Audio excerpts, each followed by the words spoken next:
If you can't befriend a dog, you can't. And if you are saying you hate dogs, does that mean that you don't like cats? Like, where are we at with it? Like, and that's the American political system. If you say has the glass ceiling been broken of a cat owning president? Because I'm not. No, yeah, Bill Clinton had a cat. Socks. Of course. Yeah, Socks the cat. He would have a pussy. That's a thing. Okay, I just had to get that out. Yeah. It was no hanging fruit. I had to do it. I'm so sorry.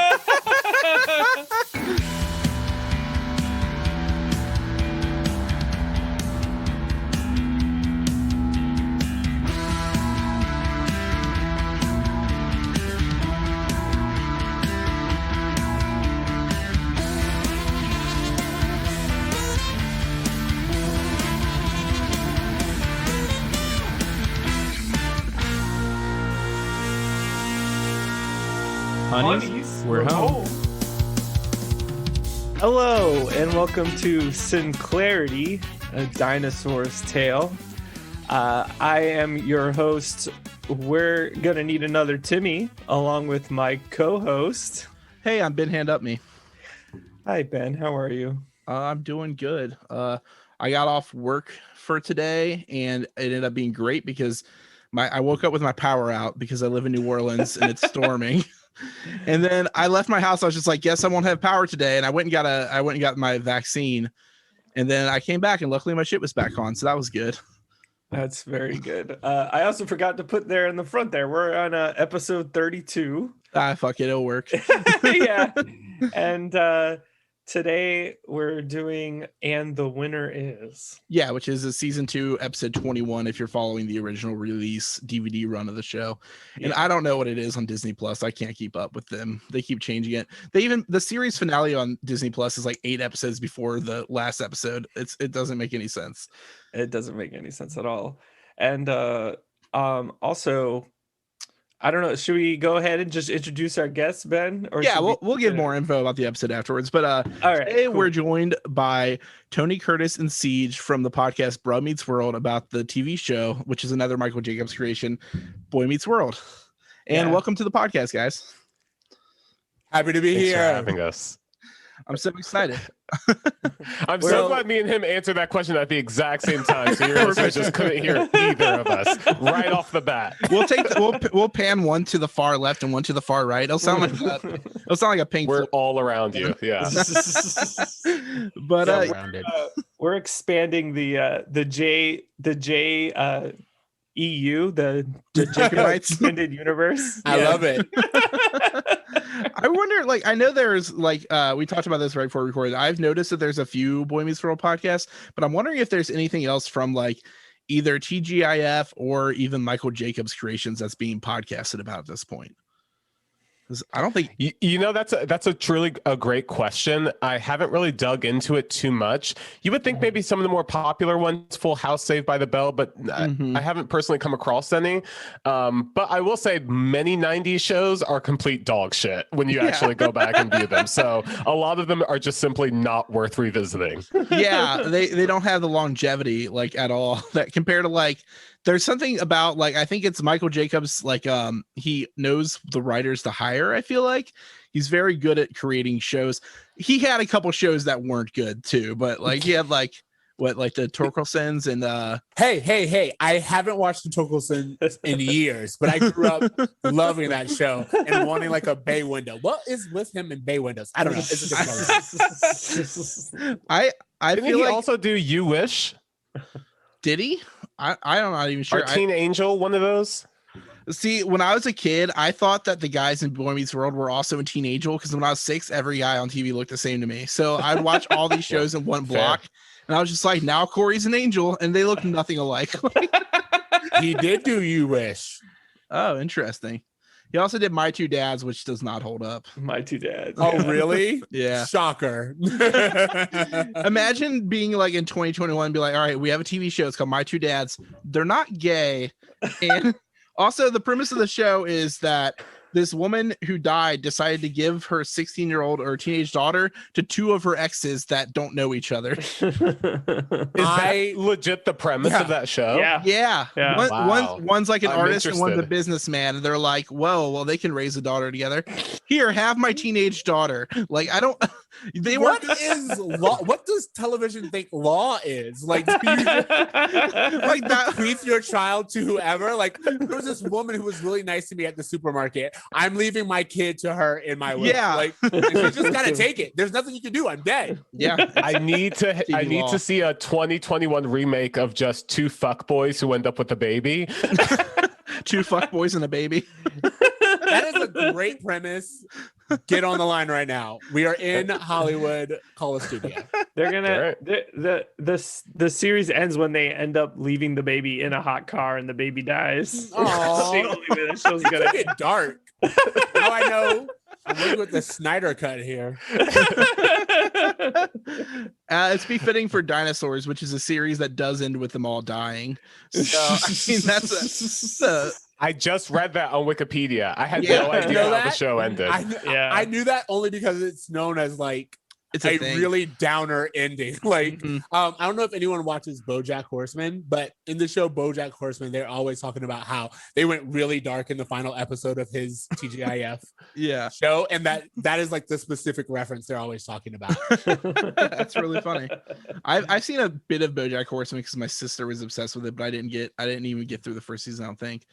I enjoyed it though. I just don't. I have a hard time catching up with almost any TV show that's new, except That like. is not me. I do nothing but watch television. I gathered that you two talk a lot about loving TV, but like a lot of the shows you talk about, I also like. I was gonna bring it with the Torkelsons. I only knew that show originally because of in the show Scrubs, where Dr. Kelso calls Turk Torkelson all the time, and then I realized I saw a TV show. I was like, oh, that's what he's referencing in his head. I thought that was funny.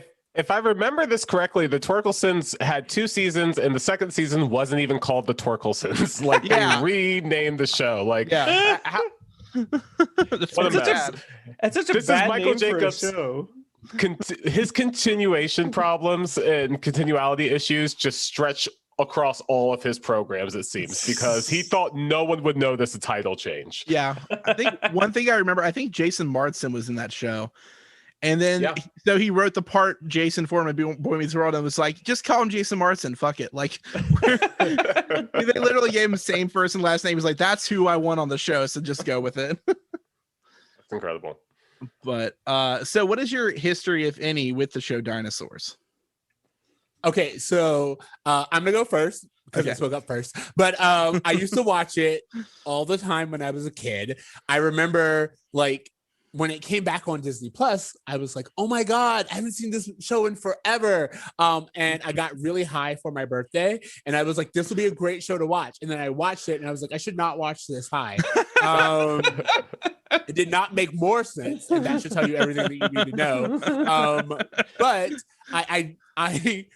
I remember like I had the I'm the baby like doll as a kid. I was like obsessed with this show, and now I'm looking at it, and I'm so sorry if you love this show. This is not a good show. This is like, for me, I feel like, and I'm about to insult a bunch of people. This feels like 2 broke girls or 2.5 men or like something where Yeah. I'm like, okay, this was just like something to put on the television where everyone could sit down for a little bit and like not think too closely, but also maybe get a little bit of information about the world. Like, I don't know. It definitely varies so heavily episode to episode because they had so many writers that Yeah. like there will be a few episodes that are just like perfect, and then like for a good while there were just so many like pretty cringe ones. They're pretty just bad.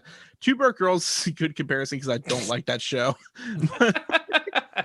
But I think one of the things that's a good saving grace for this show is the crazy art direction involved, and like Henson team, like they came straight out of Teenage Mutant Ninja Turtles to do this, and they use the same technology.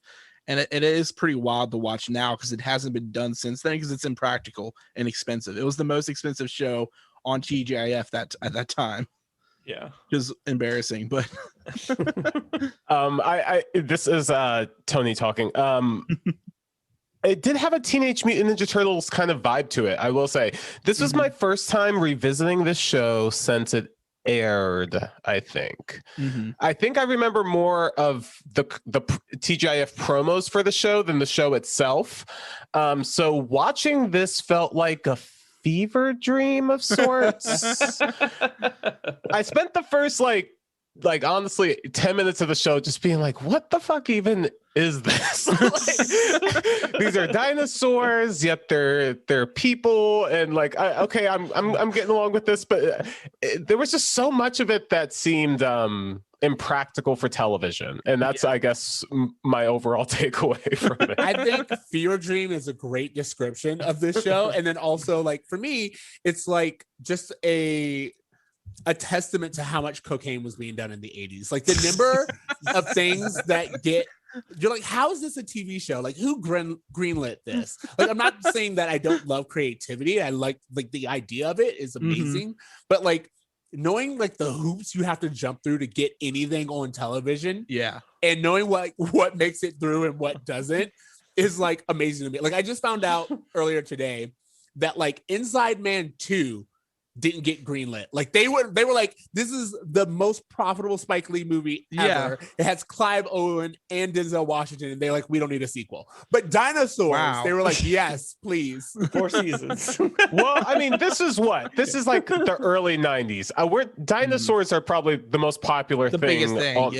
Yeah. I mean, I guess I can see why it made it to the air. The entire time I was wondering, who is this show for? Because there's times, specifically in this episode, I can speak to this episode where, you know, there's a shot of the kids in the living room and they're like singing like a nursery rhyme. And I'm like, oh, okay, this feels like a Nick Jr. type of situation. But now they're talking about politics in a really meta way. And this seems like it's for adults. And so it seemed like not one audience could enjoy every part of this. Like you could probably like, this half is for this person, this half is for this other person, and no one is walking away with like, wow, I really loved what I saw. I have a question, and maybe you guys know this. This show ran from like 91 to 94. Jurassic Park came out in 93. So like what made the dinosaur craze so big? If like I thought that Jurassic Park would be the launching point, but apparently this preceded Jurassic Park. I don't know, because when I was a kid, I was obsessed with dinosaurs, but I guess that was after I saw Jurassic Park. But I don't know. I think it was the whole thing was just like, I think the popularity of Ninja Turtles, and they had the technology, and Jim Henson was just like, I want to do that. But he based it all according to a few, like one of the writers. Was it Bill or was it Tim who told us? Was it Tim? It was Tim. Tim Doyle told us the thing about how it's based on a Far Side comic. It was about like how the dinosaur civilization ended, and they were all like drinking and smoking and like watching TV. Something like that. So telling it was me just that. The origins of this is a Far Side comic makes way more sense. Like I am 100% on board now that I have that back. I'm thinking about the dinosaur timeline. I have to imagine there was a lot of substantive research in the 80s that led to dinosaur popularity. Probably more fossils being dug up and displayed in museums, because then we had like late 80s, you have Land Before Time. And then 1990 was when the Jurassic Park book came out. And it was like the biggest novel of the year, obviously. And then I guess a few years later, you got like We're Back, a dinosaur story. Like it's just like so much stuff exploded at the same time. Was Dottie they didn't clone that sheep, right? That wasn't until later. I feel like we were in high school when that happened. Okay. Yeah, I think that was a little later. Because I was gonna say in the 90s. That's what like Michael Crichton was like picking at. Just like, I guess I guess it was 1996. 96, I guess. Never mind. I figured it was like the mid 90s. But I somehow did not know about it until I was an adult almost. That's what I meant to say. But yeah, what you were talking about how the audience was kind of like, you felt like it was like split. It's funny because they basically just use the excuse that it's puppets to do whatever the fuck they wanted. Like that was basically the whole premise. It was just like they saw what The Simpsons did as a cartoon and they could do whatever they wanted. They were like, hey, we want to do that. So they did it, but it was with giant dinosaur suits and puppets. Like if you told me like, hey, the people who made Labyrinth are making a TV show about talking dinosaurs, I would think this is what the result would be.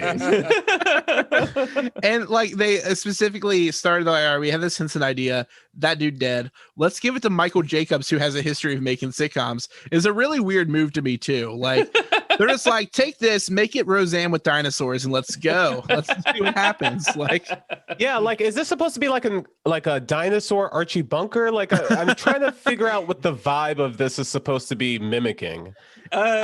Yes, and also Bill, who was in the suit, he was talking about, when we interviewed him, he was talking a lot about from the Honeymooners, whatever character that is. That's what I was thinking. Like, this has a lot of like the Honeymooners, almost Flintstones, and the Flintstones is just a recreation of the Honeymooners. Yeah, exactly. Like, it has like very working class, average Joe. These are the stories that we're telling, which is amazing because I think we pointed out, or on our TikTok, it was pointed out earlier, that in the 90s is when we move away from the family as like the central story, and we start building friends and like the friendship and the work environment. Like, that's where we really start to go in the 90s. And to just see this family-centric blue collar work, I'm like, it's like, unless this was like Tim Allen, you wouldn't get like a middle America man with like a blue collar job. And even then he would like own the company. Like, we can't have poor people on television anymore. Yeah. Earl only makes minimum wage. He makes about $3.50 an hour to push down trees. Push down redwoods. Their concept is if they don't push down the trees, there will be too much oxygen and people will get pity. Love it. I will say, coming from a Boy Meets World podcast, we're 5 seasons into Boy Meets World now, you can definitely tell like Michael Jacobs' style in production and writing. There was so much of this that felt familiar to Boy Meets World. Even like little things like at the beginning, the baby was named Joshua, and I instantly recognized that as being Michael Jacobs' son's name, and also the name of Corey's younger brother in the later seasons. So just little things like that. I was just like, oh, he just has a vibe that's very noticeable. Yeah, it also used a lot, like a transition music has been used between these two shows very frequently. And I thought that was very interesting. Also, this show, just like season 1 of Boy Meets World, has like a way too long of a theme song at the beginning. Like 1 minute long. That's just at least this one doesn't throw the cold open first, so you don't even have to tune in until it's over. Well, with Boy Meets World, it's like, all right, we got some momentum going, and it's just like, oh, this weird jazzy bullshit for a minute. I also like see the similarities with Michael Jacobson and like the Trojan horsing of like the larger, deeper meaning behind like this silly premise. Like, it starts off, it very almost like you said, very Simpsons-esque. It's like, we're here to name the baby. It seems like one thing, but like, this is what we really are trying to teach you, and then it all comes back at the end. Exactly. And I thought that was very interesting, and I am excited to talk dino politics. Okay. We just finished. Me and Ben just did. They had a 2-parter, and it was all about war, and it was like the most ridiculous 2-part episode ever. It was. It was essentially it's supposed to be like reflecting Desert Storm at the time, but it was done as like a satire on like. Why? Yeah, it was done as like a satire on like a really, really old war like miniseries, like a drama, and it was bizarre. It was great. But this one, a bit more information about it before we get into like the rundown of the plot throughout it. But it was written by Rob Yulin and also by Tim Doyle. We had Tim Doyle, one of the writers, on the show. He's like, since then he was like the producer and writer for like Roseanne and Ellen and pretty much Big Bang Theory, pretty much every big sitcom that existed for a while. And he has like a more recent show called The Kids Are All Right that's on Hulu that's pretty good. And so he was telling us that like they kind of throw writers credits for these shows kind of at random at times, because they group write them, and then they're just like, who needs a $20,000 check this week? We're gonna mark you as the teleplay writer. Because otherwise it just felt unfair. So they would just kind of switch it off, even if it didn't really clue into who did all the work or whatever. Industry secrets. Yeah, that's so good. I love that. Yeah. It was also Tim's first job in Hollywood. Like, just straight into dinosaurs. He went like straight from school right into dinosaurs. Just like, can you imagine? Imagine. Yeah. It's hey, Dad, I got a big job. I'm gonna be on television, but It's a dinosaur. And so the guy that Rob Yulin credit is writing this episode. He's written a few episodes for this before that we did. A New Leaf, I Never Ate for My Father, Hurling Day and the Howling. Every episode he has is about daddy issues until this Daddy one. issues all the time. They're very specifically a play between Earl and Robbie, like arguing. That's the whole thing about traditions. But Rob Yulin later went on. He like also wrote and produced for like Roseanne, Norm. He created Andy Richter Controls the Universe. He produced George Lopez, and then also I think he was the one involved with Malcolm in the Middle. Yeah, he produced Malcolm in the Middle and wrote for that show, which is a great show too. Oh, yeah. TC, what are we doing? We haven't had a single writer on our pod. Like, I feel like These we're guys are wasting just working at another level. We're just so busy, like just talking about like their clothes, like every small. Never get into just like the meat and potatoes of how it's made, and so it's interesting though. If you need it, we'll tweet harass whoever you need to get on your show. Yeah. I don't even remember how we got Tim. I just tweeted at him and asked him to be on a show. And then it just, because Dinosaurs just went on to Disney Plus, it was already like being, it's weird because we started the podcast and then like pretty much a few months after we started, they're like, it's actually going to be available to watch because we were like, let's start a podcast where nobody can find episodes. That sounds great. Like, yeah.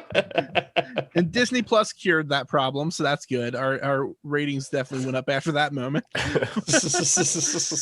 But yeah, so Tim Doyle and Rob Yulin wrote it. It was directed by Tom Tribovic, who directed most of the show so far. And the episode summary, a quick summary I probably pulled from Wikipedia, I don't remember. When the chief elder dies in the process of naming baby Sinclair, Earl becomes embroiled in an intense but unsurprisingly non-substantive campaign with BP Richfield to become chief elder. First as Richfield's patsy and later as a self-made come-from-behind candidate bent on preventing a bleak homeland under what appears to be Richfield's imminent rule. So that's the episode that we're about to dive into. Yeah. And I'm looking at your trivia notes here, Ben. Yeah. And I love this, that the puppy is named Checkers. It's based off of Richard Nixon's dog. Yeah. Which is something I only knew because of that movie Dick that came out like in the early 2000s, I think it was. With Michelle Williams, right? Yeah. Yeah, that one. Also, I noted that the Edward R. Hero is named after the journalist Edward R. Murrow, which is like the basis for the movie Good Night and Good Luck. That's what I figured. That's what they were getting at with that name. Yeah, and he is also voiced by the judge from Liar Liar. That's the main credit I can find for this guy, Jason Bernard. He has a very like stoic voice. Like he's a judge. I mean, that makes sense to me. Yeah. All of the voice acting was great in this episode. Like as bizarre as this show is as just a concept, the voice acting is really stood out to me. And like I was like on IMDb as I was watching it, trying to look for credits as I was going through. Yeah. They've had a lot of cool people, like especially like there's a few episodes with like Jason Alexander and Tim. Oh, wow. Tim Curry is in. I forgot he was he's in some older like he's in one coming up soon. Yeah. I'll fucking watch anything with Tim Curry. I just rewatched Home Alone 2 this past Christmas for the first time since I was a kid. It's not great. It's not a great movie, but Tim Curry is great in it, in my opinion. That's always my icebreaker question whenever I meet people, is if they're Home Alone 1 or Home Alone 2 people. You can learn a lot about a person. That makes sense. I love Home Alone 3. Oh wow. Someone. There's always one person. Again, told us everything we needed to know. Yeah, I literally saw a TikTok where a guy was talking about not knowing there was any before the third one. And he's like, what are you talking about? 3. You just thought 3 was part of the title? Yeah, just part of the title. That's a sick reality. Well, there's 3 kids, so.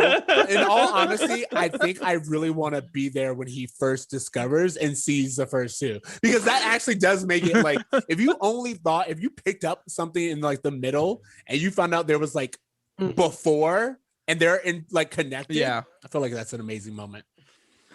I feel like he just doesn't even like Macaulay Culkin. He prefers the get this kid off of my screen. Whoever the kid is, this kid's not relatable at all. This annoying kid.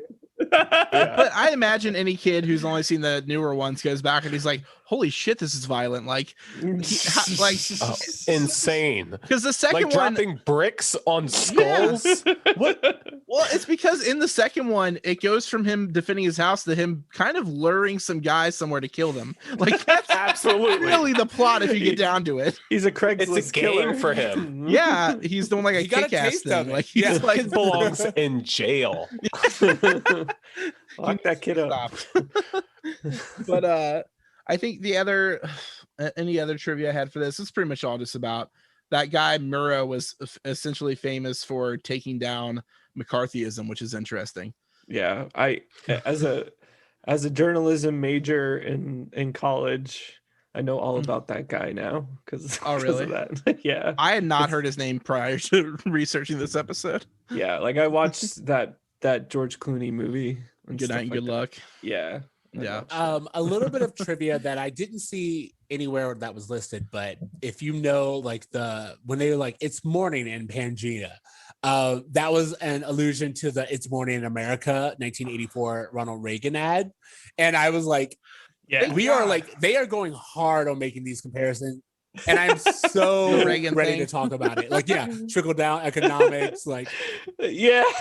No, thank you for saying that, because I literally was like, I immediately was like, this is from something. I can't think of what it is. And I tried to Google just parts of it and nothing came up. I was like, fuck, I know this is something. I know I've seen this before. It's Morning in America is the 1984 Ronald Reagan ad. That was like helpful. It was like this whole, like, your life's good. Who would want to go back to where we were 4 years ago? And you mean like, oh, you mean when like people had money and like we were at least trying to address everyone in the country and black people weren't just villains? And they were like, no. Like, before that, we'll learn a lot about trickle down economics in this episode.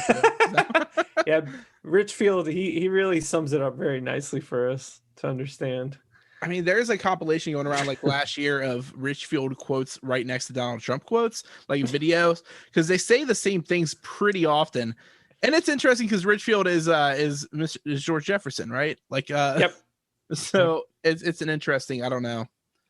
But he's definitely less concerned about people moving on up in this TV series. Well, he's not moved what on anyone up. Like, said. that's what it's about. He's moved on up. Yeah, that's true. Yeah. But So, I guess we can just get into it, huh? yeah, you want to start with the first scene? Yeah, so the show opens and we're back at the Cave of Destiny, and they're in the baby. We should probably introduce this to you too. But the Cave of Destiny is essentially like it has a lot of shroud of mystery around it, and then you get there and it's essentially just a lot of bureaucracy. Yeah, it's like the DMV's there. You get your marriage license, you get your job from the job wizard. It's all. Yeah, so it's far less mystical than it sounds. Yeah, exactly. Yeah. They always describe how mysterious it is, and then they're like, then you take this train, transfer at that train, get off at this exit. It's right next to Mort's Big and Tall. Like, they really dress it down by the end of it. Yeah, you gotta take a number and just make sure you're not in line At the deli instead. Yeah, you're not at the deli. That kind of thing, yeah. But yeah, they're getting the baby named, which is a year into the baby's life. Is the whole conceit here?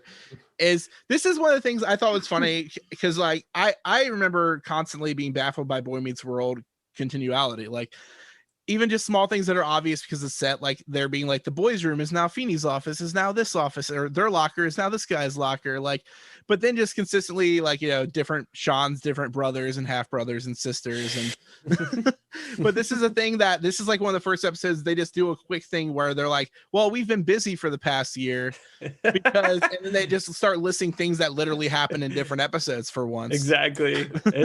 That's great though. I love that when they just sum up everything. Yeah, I love that little meta moment. Like, I didn't even watch this season, but I could tell when she was like, it's been a busy year, and she listed all the things. I was like, this is a very meta moment. Like, I don't know what's going on, but I feel like she's just telling me about the season.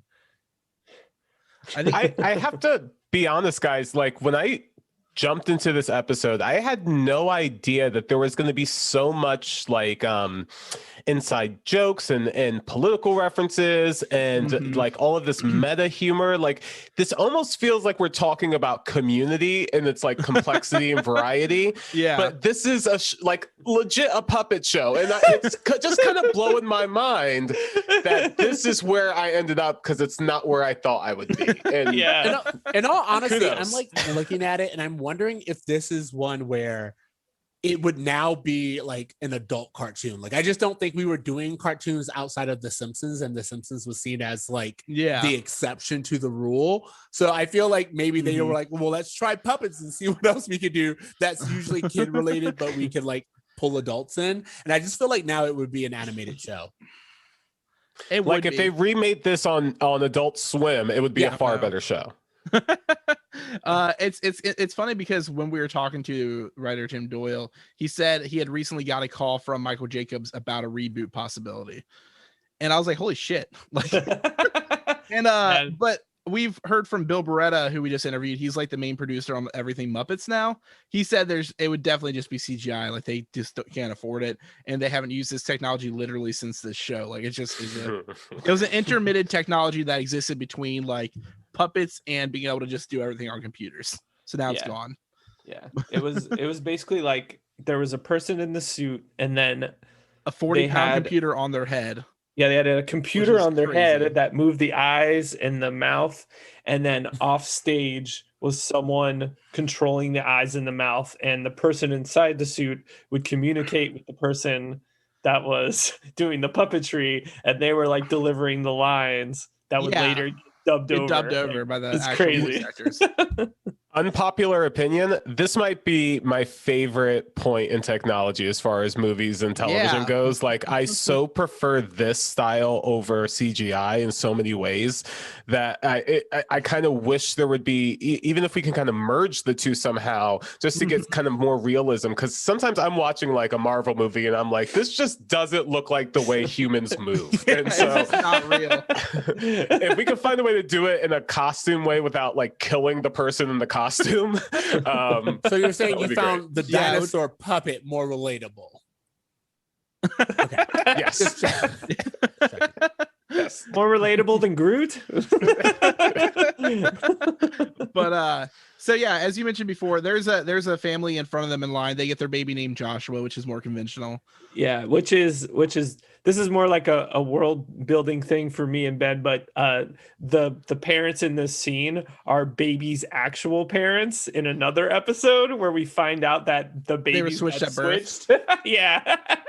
It doesn't stay in the show. It's a Boy Meets World moment. Like they're like, never mind about that plot. It's just like whoop, it's out of your mind. You don't even think about it. Except us. We think about it. We don't get paid to think about it. That's our thing. Yeah. But yeah, so it's baby's turn to get named finally after a year of being alive and just being called baby. And of course, the chief elder dies while naming him. So the Stegosaurus stenographer guy writes down, "Og, I'm dying, you idiot." Next. Yeah. He's ugh, I'm dying, you idiot, Sinclair. And I love that they continue to call baby that throughout the episode. It holds up. It's official, you know? He had the paperwork and everything. So. They can't even just short it to ugh. Like they're just like, nope, ugh, I'm dying, you idiot. And so we cut to the next day. They're at work at We Say So Corporation, which is where Earl and his labor friends work. So we have in this scene, it's the dinosaurs present are Roy, Earl, Turtlepuss, and Sexual Harris are the names of these dinosaurs. So I'm sorry. I had to bring it up. There's a guy in the scene named Sexual Harris who invented double entendres for the episode What Sexual Harris meant. Yeah, but they don't say, we don't, is it I don't think Harris? he's Harris anymore. I think it's just the same puppet. Yeah, that's what I thought. But in my opinion, again, it's Harris. Who is this for? It's bizarre. Yeah. So yeah, they see Howard comes in with a report about the death of the elder, and to clarify, he's on TV with a report. He doesn't show up. Yeah. Sorry. That'd be a bad way for news to operate. The town crier has to go to each company and be like, I don't know if you heard. I think it's funny because Roy's take on this is that Earl went with like a fancy new baby name. Yeah. He's like, geez, Earl, really? A trendy name? Yeah, I love that. That was cool. Is that one of those new names? Like blanket? I love it. Yeah, exactly. And then so this is like a thing where they announce that BP Richfield, which is their boss, is going to run for chief elder, which is essentially the president in this show. That's kind of how it comes off regularly. I don't remember the part in real life where the president names babies all the time, but usually they kiss babies, I think, is the thing, but it works. Well, according to Nuts to War, we have the elder in chief, who is like So the is that actual different than president. the chief elder? I believe so. Whatever. I definitely It's- looked at this and I was like, this is bringing up so many questions about like their systems. Like, we have like, there's the chief elders, but then you get a naming ceremony, but then also apparently, like, even if your name is like accidental, like Achu, you just got to live with it. So there's very limited choices, but there are That's just your name elections. from now I on. just have so many questions about like the world we're building here. Yeah, This is like the establishment of dinosaur civilization. Earl says his social security number in another episode, and he lists it as 000000012. He says the zeros for some reason, but Well, you don't want to be confused with the other guy who's 12. yeah, like we know there's gonna be millions of people eventually. Like you got to start off with but yeah, it's essentially everything that happens in the show is the first time it's happening in civilization. So we're coming into this right after our episode about the first war to exist, and that one was all full of like we say Corporation was making weapons and selling them to both sides. Real thing that happened in Desert Storm. So like yeah. And it was all over pistachios too. That's what the fight was over. yeah, which Okay, that's actually a question I have, and I'm sorry if this is kind of a simple question, but do they eat food? Like, what do they need jobs for? I don't know because They have houses and they have cars. Do electricity payments because they're dinosaurs. Like, sleep outside. You're a dinosaur. No, they changed their mind because God gave them a refrigerator. Is like it's the thing that happens where they find a refrigerator while they're traveling through the desert for 40 years, and it has a plug in it, and they already have electricity somehow, and they just plug it in, and that's like how they became civilized. Is now they don't have to wake up in the middle of the night to hunt food; they just buy it. Is this canon? yeah. I love it. Yeah. Again, I love it. I love all these that dinosaurs. answers my question. It's Love over it. the top. The show. It was the Christmas episode, quote unquote. yeah, it's I'm refrigerator. not gonna day. lie. Yeah. Instead And of all like all the crusades we did throughout history, have we ever tried just giving like different civilizations refrigerators and being like, Yeah, how about this? that's currently like I feel like we're in the society where air fryers are the new warship device, and Oh, I can make anything with my air fryer. It's exactly. incredible. I don't have a microwave. I have a stove and an air fryer, and I'm like, I'll figure it out. Like I got everything I need right here.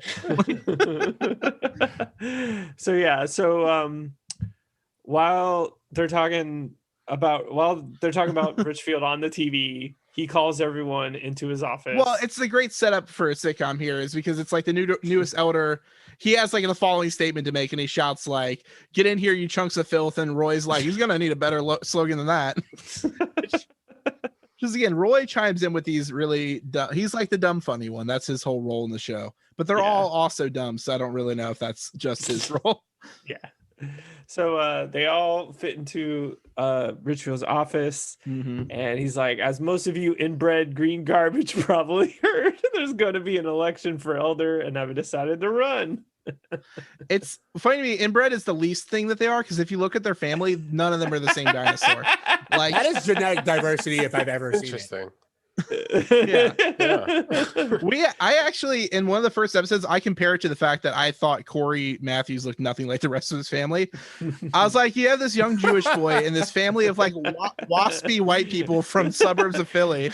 Like it's just funny to me because especially as he gets older and his comedy style leans more into like his heritage, it's beautiful. Like it's just like, how is he related to this? Well, they family? always talk about it. He had the exact same hair as Eric, but then he was put into Eric put himself into a dryer.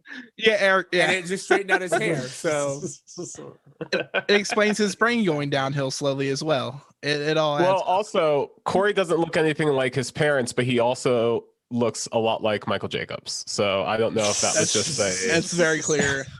I can see myself in him thing, but they look very similar. And it was a show that was built around Ben Savage. They were trying to find him, like make a show for him, which is funny. It was called the Untitled Ben Savage Project when all the actors auditioned.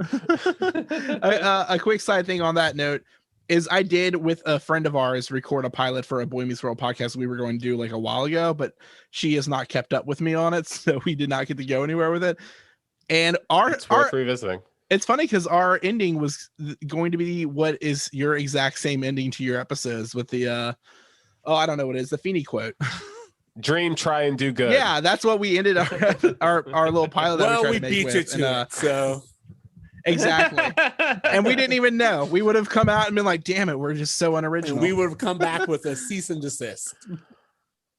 It'd have been great. Great It'll never happen for us though, because no one else is going to watch Dynasty. Nobody's doing this. Also, a quick world building thing that was mentioned on the news was there's a phone. I think Howard says that Richfield is 42 years old, which we now know his age. Yeah, so he's the same age as Earl. Yeah, because Earl says he's 42 and he's never been to Europe. Doesn't make sense. Why is there Europe? I don't what's Europe on Pangea? Like Pangea. Yeah. They should be next door. Like they should be together. Like it doesn't make any sense. Just walk there, Earl. Just go. Yeah. But so when they're in there and Rich was basically just saying just like the big money interests who control my party also control the other party, and that has a personality problem. That definitely felt like such a Simpsons moment of just like dishing out some hardcore realness inside of a joke. There were several so moments like that. Like little later on, he goes, "It's the job to make the voters think they have a choice. That's democracy." Yep. And I was like, if you only knew. Like, I may be jumping ahead and I'm so sorry, but like at the end he goes, what will we tell future generations? It's like nothing, because we have the exact same problems. Like yeah, it's been 30 years we're like, nope, same thing. Yeah, it's great.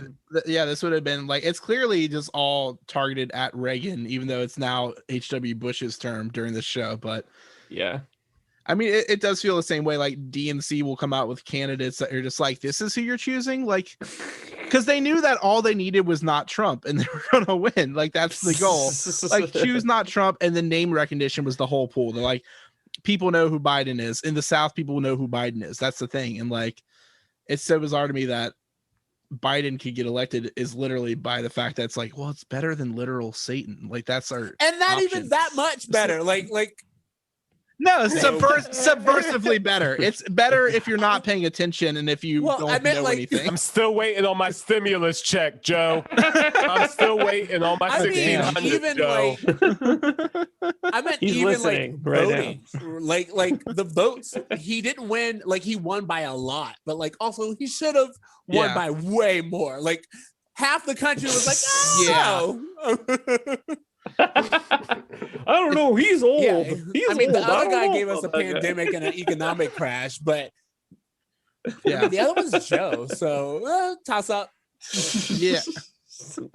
And like the similarities, I do have to say, and maybe this is just a credit to Michael Jacobs and him being so, I guess, adamant about kind of squeezing these things into, these family sitcoms, is that the entire time I'm watching this episode, I'm feeling similarities to the current political climate. And I just thought that was like, the show may be dog shit in many ways, but at the same time, it's also making me really think about my current political situation in a lot of ways. So it just, I thought that was like, hats off to the show for making me think that when I did not expect going into the show, I'd be having that thought.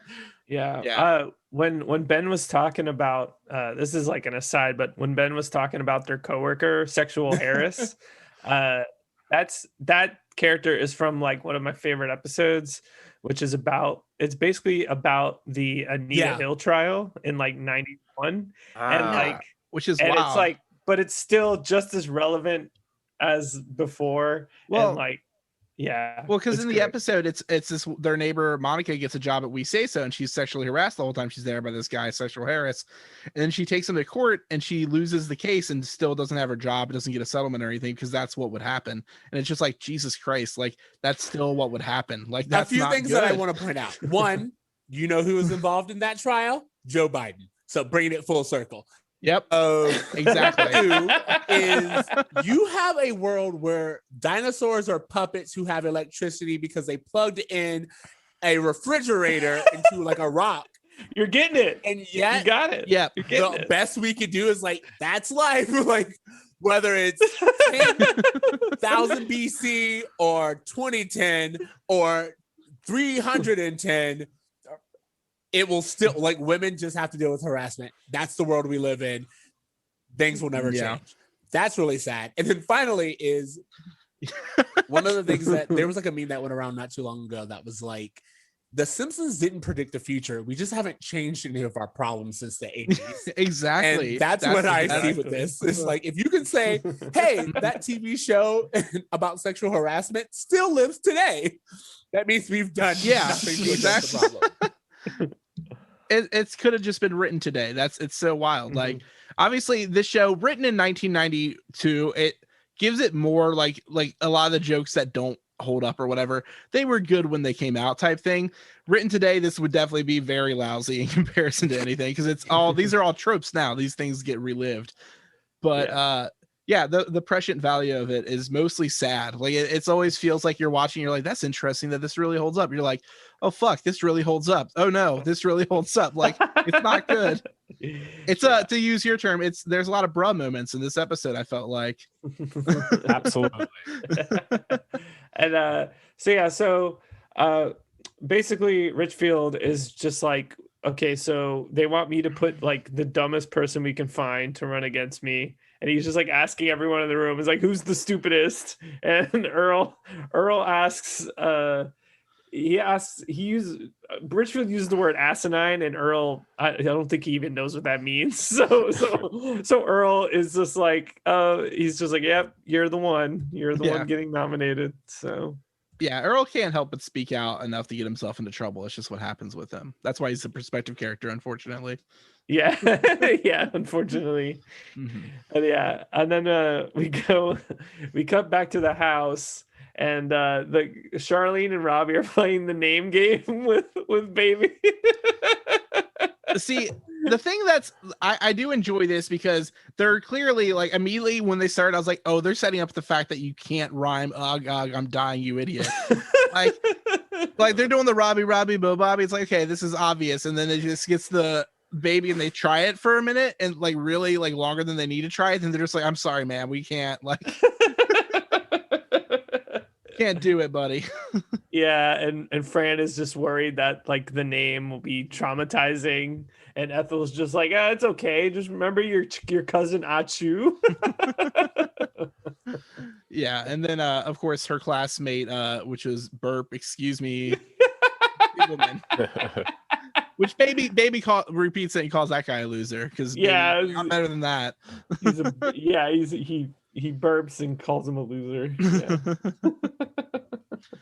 Yeah. I guess like it's funny because I like the episode I had just listened to of Bro Meets World today was about Feeney's name being Weenie in the newspaper, and I immediately thought of that with like the nickname thing. It's gonna haunt him for the rest of his life. And then, what's funny is that there's actually we can maybe get into this a little bit more later, but there's a Boy Meets World episode that's almost this exact episode in a lot of ways. There's a really, it's the kids running for student class president. But it's very similar in the way that, there's two people who kind of sign up for more than they can handle, and then a third party who comes in at the last minute and ends up claiming it. It's like beat for beat. Yeah, it's just also an episode of Degrassi. I'm pretty sure. Is it really? That's funny. I just feel like Michael Jacobs probably has a folder of things where he can plug in different character names and different plot, like very quickly if he needs to. He's like, all right, we have the world already. Put this plot into that world. How would it go there? Like, because there are conventions I've noticed in his shows that, to be fair, that's what Marvel does. I mean, like, Yeah. Every Exactly. origin story movie. Yeah. And they get away with it. But we get to see Earl comes home to let them know that he's now running for chief elder, and they're like, Robbie's like, that's so brave of you, Dad. Robbie is like the leftist in the family. Mostly he gets like a few episodes where you tell the writers didn't know how he was supposed to be handled, but he's like the one who like tries to become a vegetarian for a while, and he's just more like he's very against all the traditions in his household and wants to like speak out for himself. Yeah. He so he thinks his dad's trying to take down the man. He doesn't understand what's happening yet in this scene. He's a pawn of the man. Exactly. Yeah. So you get to see what's up, Tim. I was gonna say, yeah, he turns on the TV because his big announcement is going to be broadcast on every channel. Yeah, Earl's gonna be on every channel, and it's he yields his right to give a speech, and in lieu of performing a musical selection from, I think, Bye Bye Birdie, where he starts singing about how it's lovely to be a woman, and this is yeah. Ooh, we gotta address this song. Because on the list of things that don't age well, everyone's shaking their head at him singing about being a woman. Exactly. It's a recurring trope in this show too. I mean, really interesting. Yeah.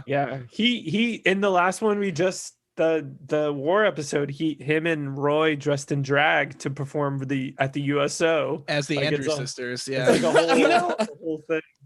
I have to wonder, just because it appears so many times in Boy Meets World, like multiple Eric and Jack, times. Girl Like Me, yeah, like a bunch of times, and I just wonder, Michael Jacobs kind of is modeling his 90s shows as somewhat recreations of older shows. So like the Torkelsons was kind of like his version of like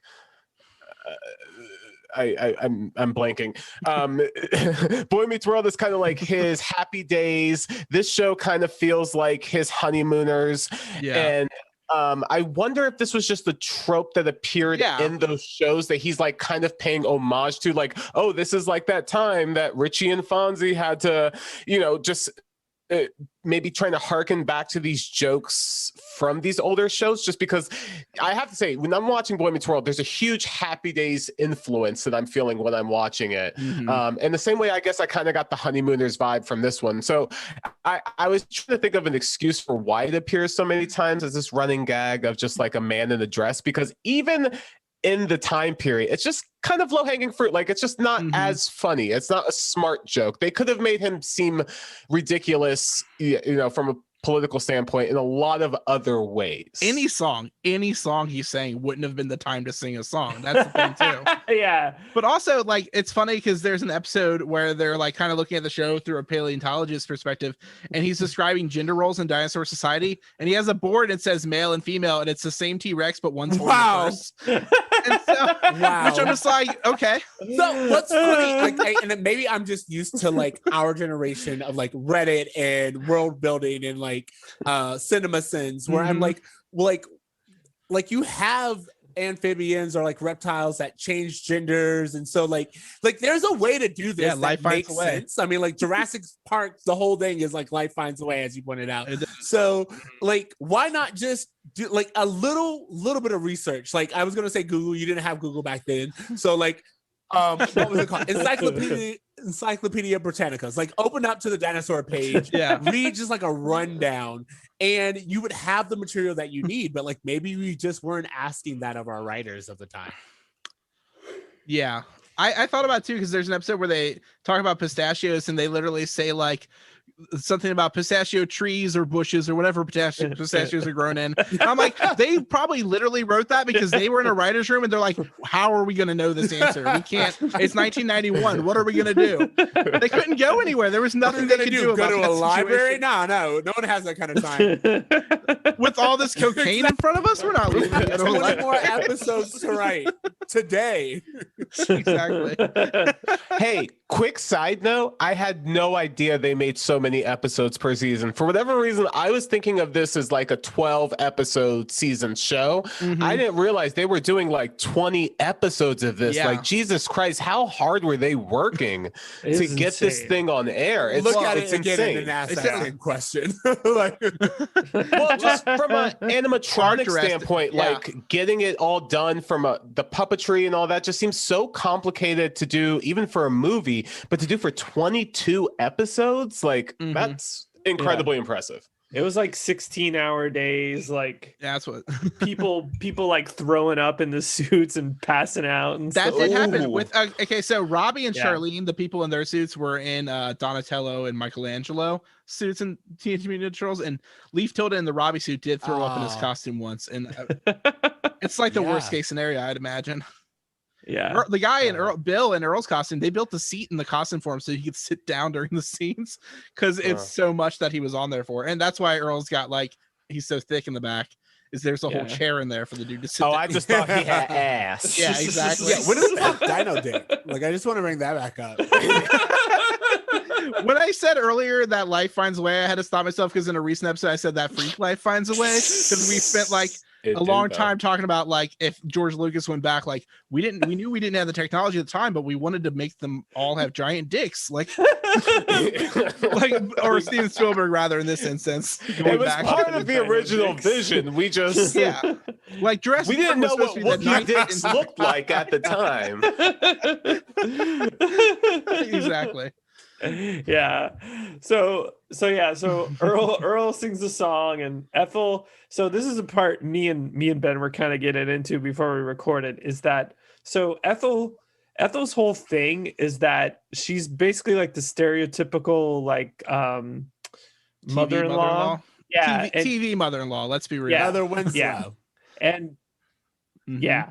And she's just like she never thinks that Earl's good enough for Fran, and he's not. Let's be real, he's not. Yeah, it's true.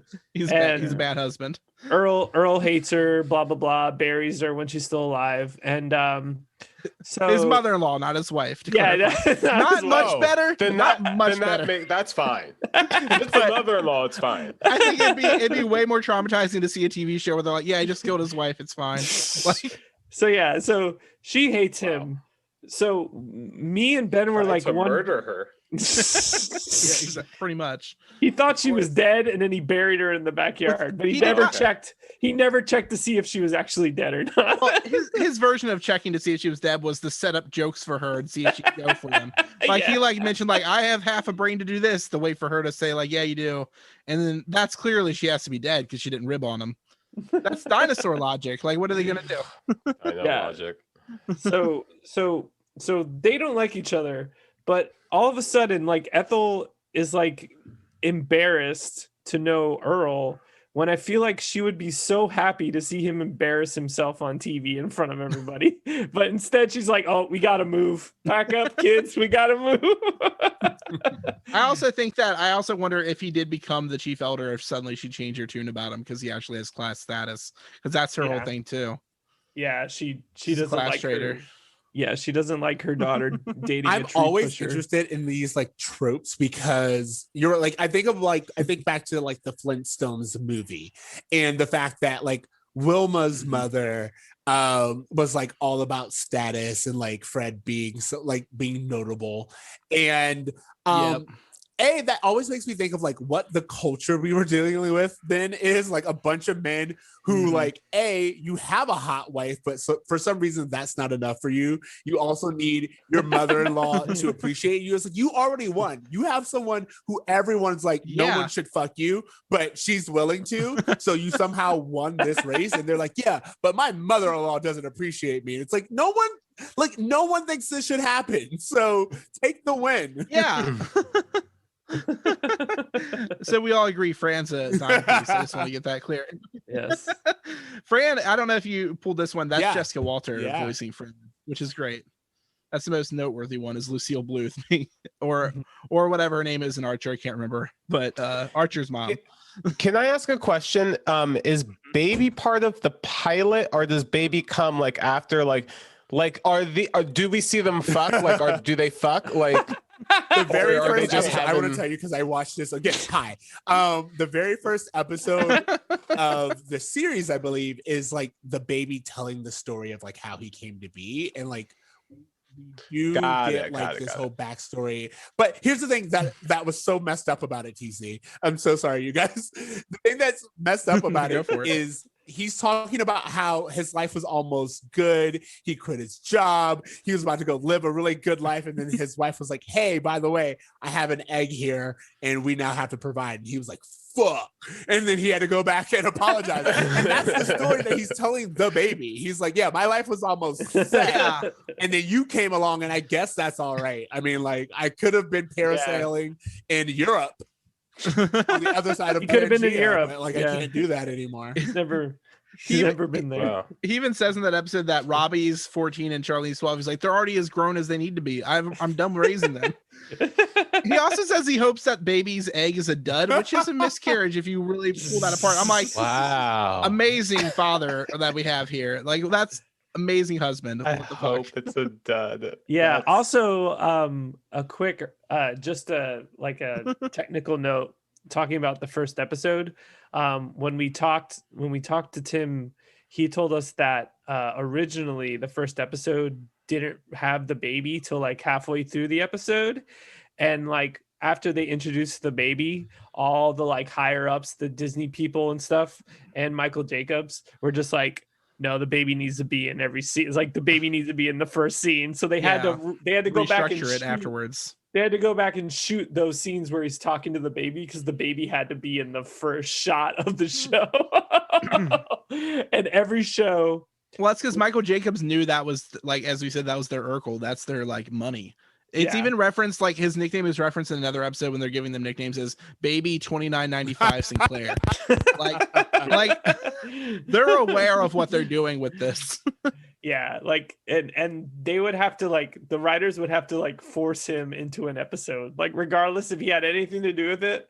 It would be like, where's the baby? It's like, you got to write something for the baby. I actually really like that we've kind of, or at least I feel we've moved away from that like trope in sitcoms where it's like we are forcing this character in, because there are just moments where it's like you don't need it. Like I think that it also helps when you have like fully developed characters and you're able to like, oh, we can spend an entire episode with these two and not worry about like the entire ensemble. But like, yeah, I think of like all of the TV shows, especially in the early 90s, where they were like, oh, this is our Urkel, this is the one who we want to center this story around. I was just thinking about Urkel, and and in the same way, Urkel, I would even argue, ended up hurting the show because they built it so much around his one trope.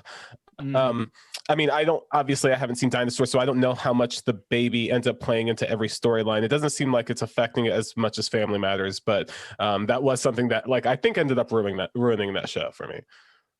Yeah, the baby often is like, will have an unrelated B story type thing going on. There's a few that are centered around the baby, which are usually better written when it actually makes sense in the plot, but often you could tell that they handed two writers like, hey, you need to write something for the baby or we're not doing it. Like, you got to do this. Yeah. But the baby's also the only one where the actual puppeteer is out there doing the voice at the same time, because it's Kevin Clash, it's Elmo, and it's almost the same voice. Like, he had to go into he had to go into Michael Jacobs' office, I think it was, and he was just like, do Elmo's voice, and he did it, and he's like, do baby's voice, and he's like, different enough, all right, go back out. First of all, I mean, I think we all aim to be able to turn in the same work with slight tweaks and still get a full paycheck. It's a gig economy. That's the good way to do it. But where were we? So Fran questions like what Earl did on TV. And she's like, what kind of speech is that? And he's like, it's the one Richfield gave me. And then he's just like, he chose me to. And then she's like, you're running to lose. And Earl's just like, that's what democracy is, letting voters think they have a choice when they don't. Yeah. Yep. Oh, man. That's it. That's two. I've been watching way too much political videos on YouTube this week too for this episode. It's too much. Democracy, baby. Yeah. It just hits so close to home. And again, it's like, I wonder if there were, I don't know, I guess adults watching the show with their kids who were just like picking up on all of these really sophisticated jokes that were being tossed in. Yeah, because I imagine kid would watch this. I think there's something they'd probably take away because how much they emote would probably be what a little kid would get out of it. Like BP Richfield just yelling all the time, clearly being evil. A dinosaur in a dress singing, I guess. I don't think kids even thought that was funny. I don't remember thinking Bugs Bunny in a dress was funny as a kid. And that was like a big trope.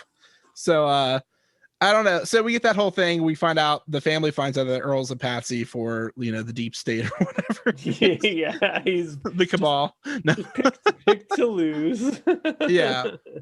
But and then we get the as referenced earlier, the It's Morning in Pangea ad with Richfield about how it's one dinosaur is already hard at work finding solutions for a better tomorrow. BP Richfield, whether running a multi-million-dollar corporation, chopping wood like a regular guy, or sharing good cheer with the simple working folk.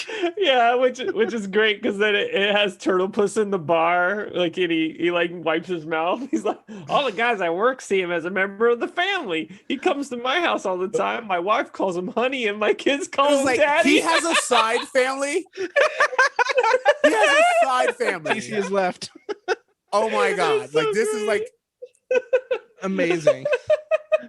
I was waiting for it to be my kids call him honey, my wife calls him daddy. Honestly, like it's the same situation. Same. Like it doesn't change the circumstance. And I'm just like, this poor guy. And again, that's like definitely like a joke that no child would get.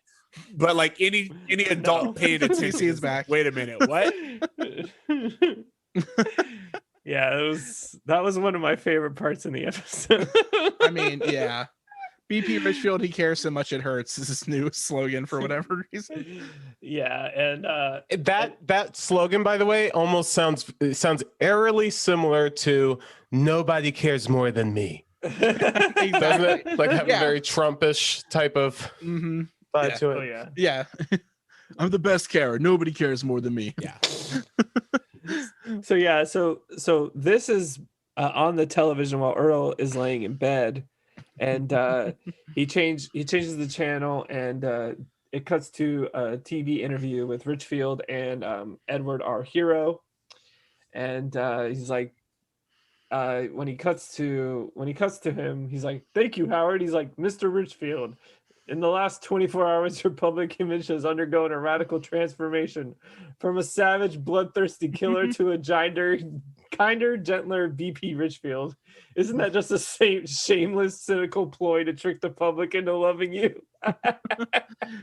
Yeah, he's just like, "Oh, Ed, not at all." Like, that's not what's happening. And then he's like, "Did you get those flowers, by the way? Just really quick, did you get those?" And like Hero's kind of going for it. He's like, "Oh, yeah, they're lovely, thank you." Yeah. That moment felt very much like a Muppet Show moment. Exactly. You know, it's interesting. When I was watching this episode, you know what? I'm gonna save that thought for later. I'm sorry. Go ahead. Okay. So then Hero gets into like the heavy-handed questions. He's like, you favor heavy taxation for the poor and no taxes at all for the rich. And that's when Richfield goes into his trickle-down theory. Which I love this concept of trickle down, where he's just like, "Well, if they're high up on the hills and the stuff will fall out of their pockets, He they'll roll down says the hills." it's bound to. They have so much. It's bound to. Yeah, it's bound. And I was to. like, I love this idea of like, yeah, I mean, it's got to go somewhere. Like our pockets get so full that they're overflowing, and then like you get what's ever left over. And of course, along lines of this concept is the fact that rich neighborhoods like pay cops to keep homeless away. So really, they don't want them to catch the stuff that rolls down the hill. No. Also, it's not going anywhere.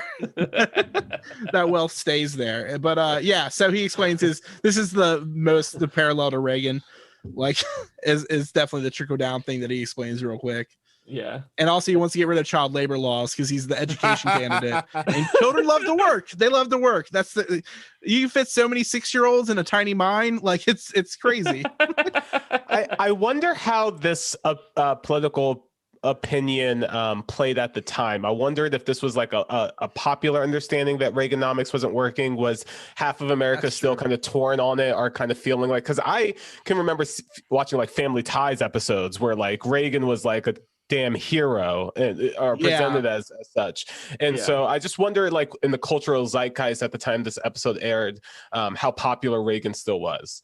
I think because it was 92, they're probably ramping up for the 92 election. So I feel like kind of probably were talking points. Yeah, when George Bush only had one term, I think people were over it by then, and they were just going to vote for. Well, also, what's really important about it's such a like loser thing, but I get really into like these elections, especially during that time, and like when we pivot and when we don't, and with Reagan or whatever, let's consider the show with Family Ties. The whole premise is you have Michael P. Keaton is the outlier. He's the Republican, but he's also in a middle class. He's a middle class white male, straight male who's like, I see no downside to this man's plan. Like it's all up from here on out. And again, if that's who you are, he's not wrong. But I think that it's interesting that when you have a middle class working family, at the time, they understood that this doesn't necessarily work for us. And a lot of the shows, like if you're going to think how that particular character thinks, you're not like idealizing the Republican values because you think it's going to work for you economically. You're doing so for social reasons, which this show gets to skirt because there's not really race involved.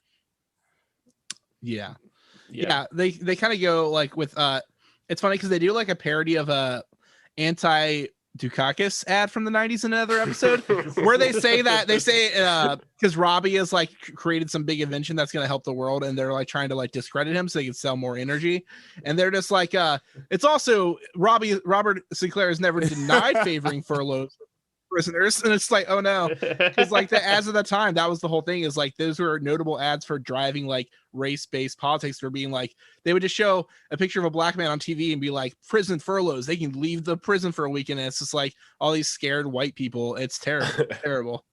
That's what I was thinking. I think Earl is like a Dukakis. Like that guy had never had a chance. Like that makes sense. That does make sense. He was probably paid to be in that position. Yeah. But so Earl falls asleep after watching the ad, and he's dreaming it, and the screen is all fuzzy. He sees a piece of cake.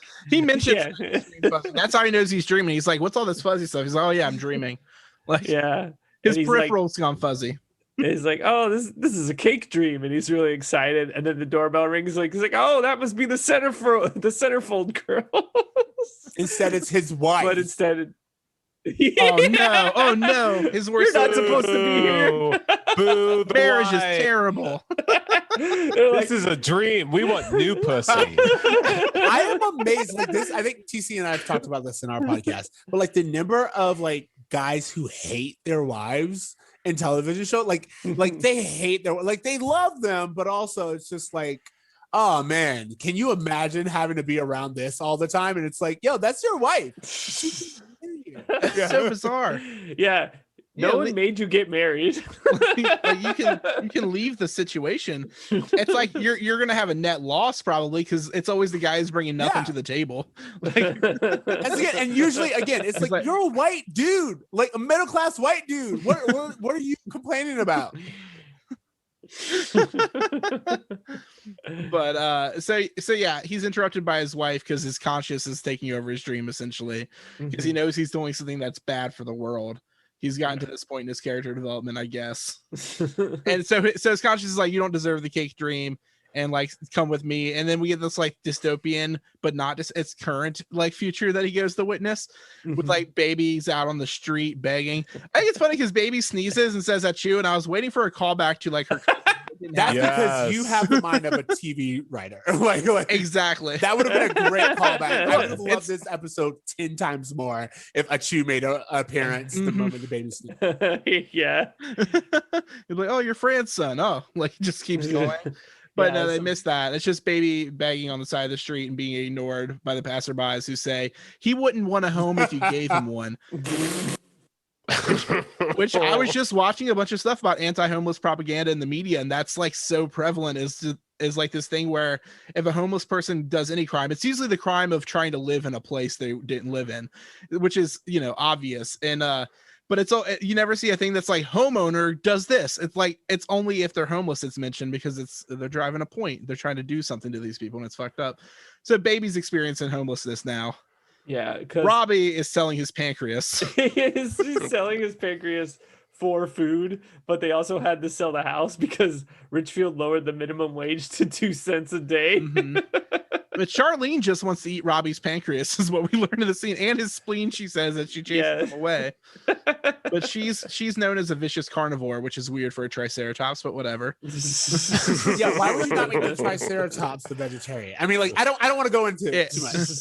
We don't have time. Yeah, they don't worry about it, but yeah. So essentially, they just have this dream about the dystopian future that Earl's causing by letting Richfield win, and Robbie, what it did make me think of the part with Robbie and the pancreas is the one scene in Boy Meets World where they're talking about what they did the day before over the weekend, and Corey mentions that he had like watched monster movies and ate cupcakes, and Sean's just like, I sold blood, and he's like 11 or even younger in that yes scene. I remember exactly what you're talking about, because I remember 1. us thinking that, like, why can a child sell blood? It was one of oh my gosh. So Michael Jacobs clearly has this thing where, like, because Robbie being like 15 is just like, yeah, it's my pancreas, I'm gonna sell it at the hospital. How did he get it out? He's not even at the hospital yet. How did he get it out? Like, are people paying cash for pancreases? It's on the deep web. On the What would the deep web be in this show? Like, is it like an actual like spider forest, or it would have to be. It would have to be. is the black market like just a tar pit? Like, I'm just like. So it's interesting, I will say, because their TVs are like actual TVs, right? Like, it's not like the Flintstones where there's like a little critter like running things. They like legit have electricity and power and all that stuff, right? Yep. Yeah, there's only there's some Flintstonian elements that do happen. They have like regular cars. I don't know how, because fossil fuels, it doesn't really like they just throw a dead dinosaur in. Another hit of cocaine. Yeah. The show. But like they have like animals that live in the trash can and in the fridge that like eat the trash or like hand them the food out of the fridge. So it's a little weird that happens. I was waiting until we got Okay. to this point, but like you brought it up, so it's relevant. There's a puppy, and I was like, okay, if we're like evolution, where are we at? Like, there's a dog, and you're not eating the dog, you're using it as a pet. Like, I have questions. That's new too, because they have a pet caveman in a different episode. So it's weird that now, and the caveman behaved like a dog, like it'd bring the slippers and play fetch. But it was just a human woman got a little too close to kink territory. And it's a human woman. Oh my god. Yep. Yeah, but they just assumed it was a boy, so they could name it Sparky. They named her Sparky, and like it was a whole gag. But the part you bring up about the puppy too, because I was watching this with my fiance, and she's like, what? Why is there a puppy? I was like, that's new. That's a new thing. They've never mentioned dogs in this universe. Yeah, there's antelope. There's other mammals that they Mastodons. have. There's other mammals, but not puppies. So is this like a universe in which like reptiles just evolved to a human type species, or is this literally the past? I think it's don't know, supposed to be literally the past. Because humans do live alongside them as cavemen who they think are stupid. They think the cavemen are like, they dissect them in class instead of frogs. That's terrifying. That's the stuff of nightmares. Just so many questions. Yeah, for sure. But I'm just gonna enjoy it. Go for the ride. Yeah, but so Earl wakes up screaming after the dream where Robbie's getting chased for his spleen and pancreas by his sister. He says he's got to beat like Richfield. He says he's the only hope for our nation's future, which is just as scary. Like, it's not good. Yeah. So we cut to the next scene, and Howard Hand Up Me is saying that Earl's actually doing better. Like his campaign's actually doing good. So they have a camera at his modest suburban home. And he's like, Earl's like, he's terrified, and Hero is just like kind of giving him like softball questions, really, or what he thinks is softball. Yeah, they should be softball questions for anyone who should be running for president. Yeah, it's just like talking about like the nation's budget deficit has grown like from 220 billion to 372 billion, and what the projection is and what he's going to do about it. And Earl just passes out. Yeah, he has no idea. Yeah, so Fran has to be like, he'll be right back, and then we cut to like Roy trying to get Earl back together. Yeah, and he just tells him about the 3 things you always gotta focus on will derail like the conversation from, and it's love of family, love of country, and puppies. Can I say, I actually really liked that when they're like trying to give him tips on how to be more effective politically, that they're like, hey, go for like the things that everyone loves. And they didn't say like, hey, like try to scare people into voting for you, which is an avenue very easily have taken, like fear mongering. And they didn't do that. They were just like, just appear cute, just appear like a family man, which I thought was just a better way to go overall. Yeah, I mean, because Richfield's got the scary market cornered. For whatever reason, Earl is closer to a T-Rex in terms of dinosaur, where Richfield would be an herbivore, but he eats people all the time, or dinosaurs all the time. Again, I feel like we've just done way more research than they did. Like, again, this is nothing against them, but I feel like we're like, oh, carnivore, herbivore. Oh, they're subverting the trope. And they were like, no, we were like, this one fits into the costume. So. I mean, that must be what it was like for adults that didn't grow up in the 90s, is they didn't give a shit about dinosaurs in the same way, where now we're adults and we're like, that's not how that works. Like, we were so inundated with dinosaur media and they were not at all. They all walk upright. To be fair, we have like 4 going on 5 Jurassic Park movies. So we do have the upper hand. Yeah, exactly. We're basically scientists at this point. But so this does like Earl says that it seems a little cynical to like do that and condescending, but then it does the sitcom scene change to Earl on TV doing that, which happens a lot in this show.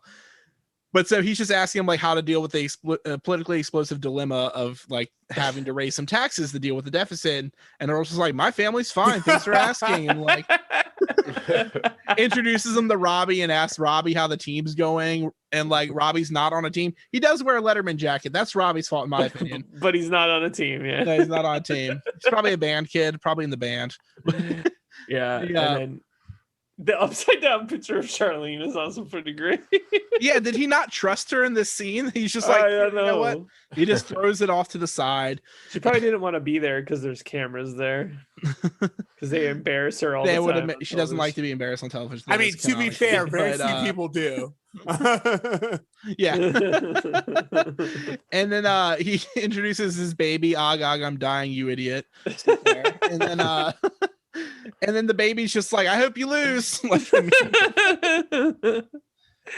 yeah. So he throws the baby. That's how he concludes that part about showing his family, is he throws his baby across the room. And Hero's just like, that's great, but can you answer the question? Why, yes, Ed, this is a great country. And a great flag. He wears it like a blanket. He's like, ooh, that's nice. It's a little chilly in here. Yeah. It's like when Trump hugged the flag. Again, like how crazy is it that 30 years later, first of all, we've known this for some time, Trump was a cartoon of a person. Like the number of things that he does, like you should not be able to take Zap Brannigan quotes and place them directly onto Trump and it totally works. You should not be able to do that, but it does. It harkens back to the John Mulaney bit before he was president about Trump being like a homeless man's dream of a rich person. Like, I'll have hair made of gold and put my name on everything. Yeah, perfect. God, it's too real. John Mulaney. Same. I saw on my Facebook memories that a few years ago I had posted like some days the only thing I care about is John Mulaney. And I was like, it's still accurate for me. Still good holds choice. true. If you gotta care about something, I hope he's doing right. Yeah. So again, Hero's getting more frustrated, and Earl is just like, he's like, yes, it is true. I do adore puppies. And he's like, this is Checkers. The newest member of the Sinclair family who probably will never be seen again. See, here's the thing I forgot to mention. This is my first watch through of the show. And Tim's watched it multiple times. Yeah. This is my third. This will be my Okay. third. That's kind of similar to our dynamic in the sense that I've probably seen Boy Meets World over and over again, and this is more. Yeah, this is my first time going watching through. since childhood. Like I used to watch every week. Yeah. Like I had like somewhere I have the finale on a VHS tape. Like I have it, but I haven't watched it that regularly since. Like I would watch it whenever I caught it. TC knows the series, and so we have that same dynamic going on. I have that dynamic with Boy Meets World too, because it was a show just me and my sister and me and my best friend as a kid.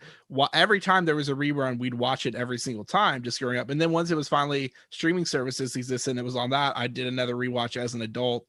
And it was still just like expecting it not to hold up. I was like, no, it still holds up. Still funny. Still enjoying the Will Friedle bits. Like it's just good. But so yeah, this is my first watch through as an adult. I saw like a couple episodes as a kid. I do remember some because I'm the youngest of 4 siblings and they had like media around me because I was born in 1990. So the show would have started when I was 1. Yeah. But yeah, I still saw some of it though. But Tim has had his like profile picture on things as Earl Sinclair for years. And I was just like, let's do a podcast about something. He's like, well, you like to show dinosaurs? I was like, I'll find out. I'll check it out. Yeah, I guess we'll see. Yeah. Yeah, I watched it. I remember it as a kid, but then I watched it when it was on Netflix a few years ago. I watched it all the way through, and then just a couple of years ago, it was on Hulu. Watched it all the way through again. And I also ran into the dilemma of holy shit, there's 22 episodes in this season. Like I was like, I remember watching the like second season or whatever. And we're like, holy shit, when does it end? Well, they did the classic. Disney does a thing where they buy 65 episodes from shows because they can rerun those 4 times a year, 13 episode sequences. So that's what they did. They're just like, fuck it, we'll buy 65. They trusted Michael Jacobs and Henson Company enough, I guess. They're like, whatever. But they didn't commitment. They didn't even do a pilot because it would have been too expensive to do. They had to trust them from the go that it was going to be okay. I just want to Can you imagine? The money. They're like, this is what we paid for. We have 4 more years of this. I just like the opportunities of a white man to just be like, hey, we don't have it's a white really boy have logic. any pilot to show you. We can't test this with audiences. But here's our idea. It's kind of like a fever dream. We need millions of dollars. And they're like, yeah, sure, why not? And also you're welcome that we pitched this to you. You're welcome. We're leaving now. This is like, I'm sorry. I know you had. Oh, I was just gonna say. I know you had mentioned earlier that this was expensive, but can you remind me how much they were paying an episode, or how much it was costing them to produce this? Several million per episode. Yeah. Yeah, in 1990s money. Yes. In 1990. Yes. That's a movie budget. That's like a mid-sized movie budget. Yeah. For it's 22 wild. Like that's so I think like the first deal, I think they might have bought 13 initially, then they expanded to 65 when they re-signed. They're just like, this is working, let's do 65 of these, which to me the episodes get better as they go for the most part. The first episodes I would not have repurchased. They weren't as good nearly. They were like really bad. I wonder, trippy. Did they sell merch? Did they sell toys like the baby? Dino Baby? That was the whole thing. Yep. They did very good with that. They had McDonald's deal. They had they had like songs and stuff like that. And to be fair, Tiger Electronics. If your market is merchandise, then yeah, you don't care. Like I don't know if anyone knows this history. Again, I watch a lot of television. I'm so sorry to all your listeners. But for I think it's like what is his name? Got He-Man.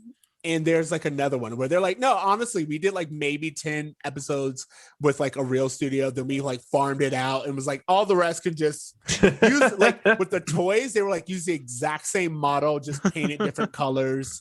We'll accessorize it differently. Mm-hmm. Like the 80s market was all about merchandise. So like the TV show, if anything, was just like an added bonus. Like, yeah, okay, you got a script. That's fine. Yeah. Can we sell t-shirts? Yeah. That's Power like Rangers. every Rangers. show. It's a big Totally Power Rangers. They just bought a bunch of cheap footage from a Japanese show and just recast it with like high school teens acting. Like, it was just that easy. They just did it, and then we ate Oh it my up. gosh. I was obsessed. If you rewatch Mighty Morphin Power Rangers because it is streaming, there's a few episodes where when they're fighting the Megazord, you can see a little Asian kid like moving the Megazord from behind, Amazing. operating it. Amazing. They should have That's kept all awesome. that in. I think it would be a better show if you always could see that happen. Yeah. Oh, man. But so I mentioned that because of all that, because I mentioned I don't know if Checkers remains in the show. I assume he does not. But I'll find out in this episode. No, I don't think they have a dog any longer. But They switched to this like sequence of Pangea Tribune headlines, which is like they fell for it. Sinclair unstoppable. Sinclair landslide expected. I read all the little headlines on this and I was really let down because I was hoping they'd have little jokes that would carry through. That's like a missed opportunity of like there should have been a news story about maybe a dog went missing, and then the next one's like a dog ate something like.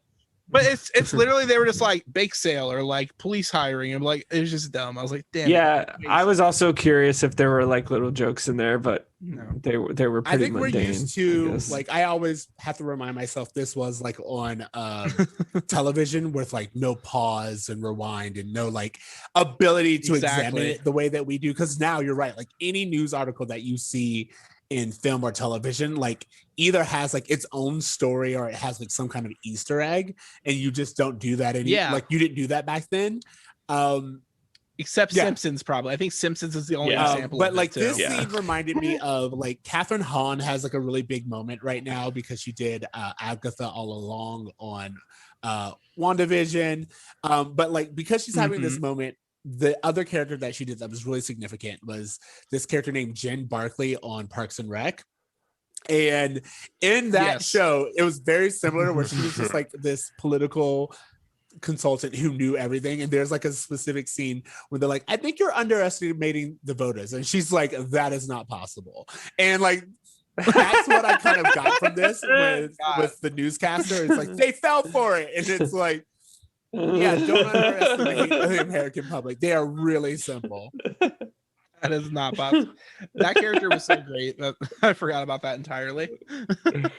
Yeah. But, Earl just assumes like we come back and it's at the house and he's dancing around. He's like, I'm gonna run the country.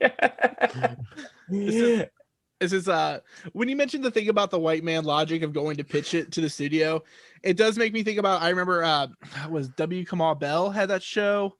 Totally. Yes. Was it Totally Biased or what was the one he had? Oh, but he talks. There's an interview with him and Chris Rock. As Chris Rock helped get the show off the ground, where Chris Rock is just like, well, he wasn't going to get the show if I wasn't here. Like they just hand those shows out to any white dude. He's like, who the fuck is Craig Ferguson? They just hand him. And that totally Did ties you know, into like, me. again, I'm so sorry to your listeners, but it's like with the No. Girls, the show Girls on HBO, Lena Dunham didn't have a script when they gave her that show. No, And it's like, okay, so like honestly, you can't say that there isn't like a different like race or a different path to success from white people with people of color who have like years of history behind them and a following. Like Monique was like one of the biggest female comedians of all time, and Netflix was like, I don't know if Yeah. you're like really worth our time. But like Lena Dunham That's so like crazy. was like, I have an idea, maybe, and they were like, done, bought it. 3 seasons. right. She's Yeah. pale and from the right neighborhood with the right artist parents. Like fuck it. Exactly. Like Yeah, give her And then anything. also with This one- Tucker Carlson, like the history of Tucker Carlson Uh, is he, like talking politics, he only got famous because he was working at a television studio when the OJ Simpson trial broke and everyone else Yep. was at lunch and they were like, hey kid, do you want to do it? And he was like, yeah. And that's how he got success. Like, again, I want to live in this world. yeah, they said they needed an expert, and he said he knew nothing about it. Then he's like, I'm an expert. Like he's just like, fuck it, let's go. Like Take a team, make it. speaking of people that shouldn't exist, though, I don't know. I just can't deal with it. Tucker Carlson is like a nightmare. Are we sure he's not a dinosaur puppet? Because that would make a lot more sense. God, that'd be so much better. Like I'd be able to stomach that. I'm just so mad that like when Jon Stewart destroyed him on crossover, like he still is existing. Like he should have just left forever at that point. We've talked about this. It's white man logic. Like you'll start to see it everywhere. You're like, oh yeah, that. Yeah, he could get fired and walk in the next day, just like, yeah, I'm here again. Whatever. Like, it's just ridiculous, and people will eat it up. Yeah, it's impossible to underestimate the voters. It really does. So during Earl's celebration, of course, Robbie has to like chime in, and Earl already knows. He by this point he knows everything that Robbie's ever gonna say, and he's like, nope. Not a word. Yeah, don't. He's like, I don't want you thinking. Yeah, because he's like, there's no reason that me being chief elder isn't the best thing to ever happen. But Fran's like, just listen to Robbie, because Robbie's the only smart one in the family. It comes up often. But Robbie's concerned. Obviously, people are voting for Earl for the wrong reasons, because there are no right reasons to, other than not Trump or not Richfield, whatever it is. It's just he's the option, and then Earl's like, well, there he goes. He's done it again. I was high, now I'm low. He threw the truth in my face. Yeah. And he always blames Fran too. He's always like, he's gonna take your side. Like that's always his thing. Yeah. It's like Robbie's always gonna take Fran's. He does say they can't even get gender wars right in the family because Robbie always takes her side. I was like, Jesus. Yeah, and then he claims that like, because someone's just like, oh, Fran's like, well, maybe you should, get some sleep before the big debate. And he's like, no way. He's like, I'm going to stay up all night. So the baby hits him in the head with the frying pan, of course. Yeah. which is a good solution, because he is afraid that his dreams are going to ruin his life somehow. And then he has a dream that he won. So he thinks it's a good dream at first.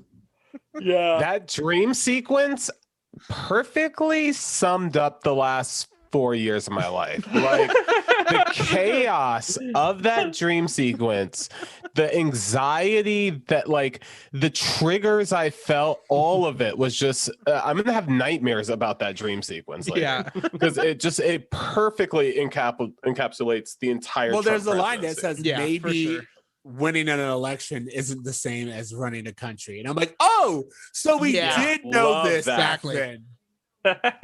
Yeah, that's like, I've seen pictures of that scene with Robbie saying that maybe knowing how to win an election is not the same thing as knowing how to run a country. That went viral pretty recently, and I thought it was funny. So just like, I wasn't even at this episode yet, but I was like, yeah, it's a Robbie line. That makes sense to me. He throws those out there occasionally. Yeah, so like he comes into the office and it's all his coworkers, which is funny. But he's like, Turtle Puss is like, well, that's the red button that you press and you create a like, nuclear holocaust. And then, maybe I will, maybe I won't. Like, yeah. Yeah. And then Gus comes in and starts talking about the stock market plunging. Mm-hmm. And then he's like, yeah, that Earl's response is, I guess I could hug a puppy. Which is a great response in most situations anyway. Like, maybe not for anyone else, but he'd feel better afterwards. Yeah, and then a baby Jessica's down the well, so he needs some he needs some nice words for her. He's like, oh, that's terrible. Topical, very topical of the times. Yeah. Time's running out for Becky Sue. That was her name, Becky Sue. In this episode, yeah. And then the other thing, which is, it's 12:30. What do you want for lunch? Which is sometimes really is the most critical in the moment. Yeah, and then it all ends at him just pressing the button, and boom, he blows up the world on his first day. That's that's the voiceover. Yeah, he's like, oh no, on my first day. I'm not gonna lie, you cannot tell me they didn't hide the button from Trump and like they gave him like a dummy button. I gotta think about this. Maybe they put like some tape over it, because when I was a kid, I worked at a gas station overnight, and I accidentally pressed the police button multiple times, and it was the worst case scenario. They like flanked the building and got so mad at me, and I was just like, I mean, that's the situation. I was white, so I ended up okay in that situation, which is unfortunate. But like, it was just, they were just like, oh, whatever, and just left. And I was like, that's not the situation for anyone else in that position. I was lucky, but I ended up putting tape over it. So if there would have been at any point an actual robbery, I would have had to move that out of the way and find the button. I would just walk by and I guess slap it on accident. So I've heard they gave him a Diet Coke button, and I'm wondering like right now if that was like a substitute. They were like, if we give him this button, he'll completely forget about the other one. It's amazing. He would just come in every day and be like, okay, so where are the aliens? So what happens here is Earl wakes up screaming, and the DNA and then it switches to the DNN report on the TV for the debate, the final hurdle. And he introduces Edward R. Hero, this time as the crusty and avuncular Edward R. Hero. I did not know the word avuncular until I Googled it. What a great word. Yeah, it means just relating to an uncle is what avuncular means. It means uncle like you would see him as an uncle. Come on, like, SATs. Crust. That's Webster's. That's like a legit, that's real. Okay. It's spelled like AVUNCULAR, but it just sounds like avuncular. Like it's just bizarre, but I guess that's a word. It's one of their $5 words. Like someone needed to let you know they went to Harvard. Yeah, exactly. They do that a lot. They pepper those into Earl's vocabulary a lot, where you're like, he doesn't understand concepts, but you're giving him these words he doesn't know. Like, but yeah, that is what it is. Is letting them know that they can compete. Well, that again must be a Michael Jacobs thing, because every now and then Sean and Eric will just get really smart for like an episode, or they'll just know how to speak French or something out of nowhere. Yeah. Sean speaks French randomly, and well, Jack speaks Mandarin or something, but. Yes, he's for no reason, but he's not like played the same way that Sean is, where he's supposed to be dumb at least, but still not explained. No. Yeah. So they get into the debate, and Earl's just like, hey, you know what? Don't elect me. He's like, I'm completely incompetent. Which Richfield Rebels was like, yeah, I 100% agree with it. Yeah, in rebuttal. And then he's like, what Mr. Hero is like, do you know what you're saying, Mr. Sinclair? And he's like, usually I don't normally. Which is a good answer. It's like, first off, I'm dumb. Second, I don't know things. So let's go. Yeah. He's like, are you sorry, go ahead. No, go ahead. He's like, are you asking people to vote for Richfield? And Earl's just like, no, you see, I may be a boob, but he's absolute evil. You've said to me, you said several times that you're evil. Yeah, I love that. That's the thing. He's like, you can't argue with that. You've told me, like, you're evil and you know it. Yeah. Yeah. Great. So Sinclair, he goes to he tells Sinclair he's going to eat him. He's going to pull his head off and bowl with him. All of this is ruining his on the debate. Although, like, we learn now that you can say that if you want, you'll be president. You can say anything. It doesn't matter. Like anything. Except Medicare for all. Like saying something like that. Yes. We have lines close to that in America. Yeah, even Bernie will distance himself from saying like defund the police, and it's like, but even if you like police, you should agree with the concept behind that, which is don't have a guy with a gun go do things that you can hire someone else to do. I believe this is America, sir. You don't tell me what I can't do. That's true. I guess I've never met a guy without a gun, so this is fair, regardless of profession. But oh man. But yeah, so then Edward says the voters of this nation are presented with a choice between a bloodthirsty psychopath or a self-confessed brain dead ignoramus. And what will future generations think about us that we could not present them with better options? And we think that it's the same. We are the future generations watching. And so he says that surely there must exist a competent leader somewhere with intelligence and vision and decency to guide our nation. Then he signs off with I'm Edward R. Hero. Be sure to vote tomorrow. Good night and good luck. Yeah. Which I think is the foreshadow moment for a scene that happens in like 5 seconds, essentially. I mean, his name is R. Hero. Yeah. So I was like, I get where you're going. Subtle, but I like very clever writing. This debate scene in particular is what really reminded me of this Boy Meets World episode from season 2 called "I Am Not a Crook." in the actual debate scene, Corey stops and says, "Hey guys, don't vote for me. I'm not actually good at any of this. I don't know what I'm talking about." And so to hear Sinclair say the same thing, I was just like, oh, there's that copy and paste thing again. Yeah. Michael Jacobs knows, like, he's like, this is a story I want to tell again, essentially, because you could tell this story during an election year with any characters. That's probably mainly why it sells. Like, but yeah, also probably. I think that what I would love to see is them not to get out of it. Like, I think very often, like, I mean, we do it for television purposes, and I get that because everything has to stay consistent. But the idea that you've run for president, you are like, oh wait, I'm in over my head, I'm gonna win. Like, what does that do? I think we need to see more of that, because I think that Trump went in thinking that he could do just that. Like, oh, someone at the last minute, a third party candidate will come take over, and then I don't have to worry about this anymore, and I could just have this be a lesson I learned of the week. And it's like, no, that's not how real life works.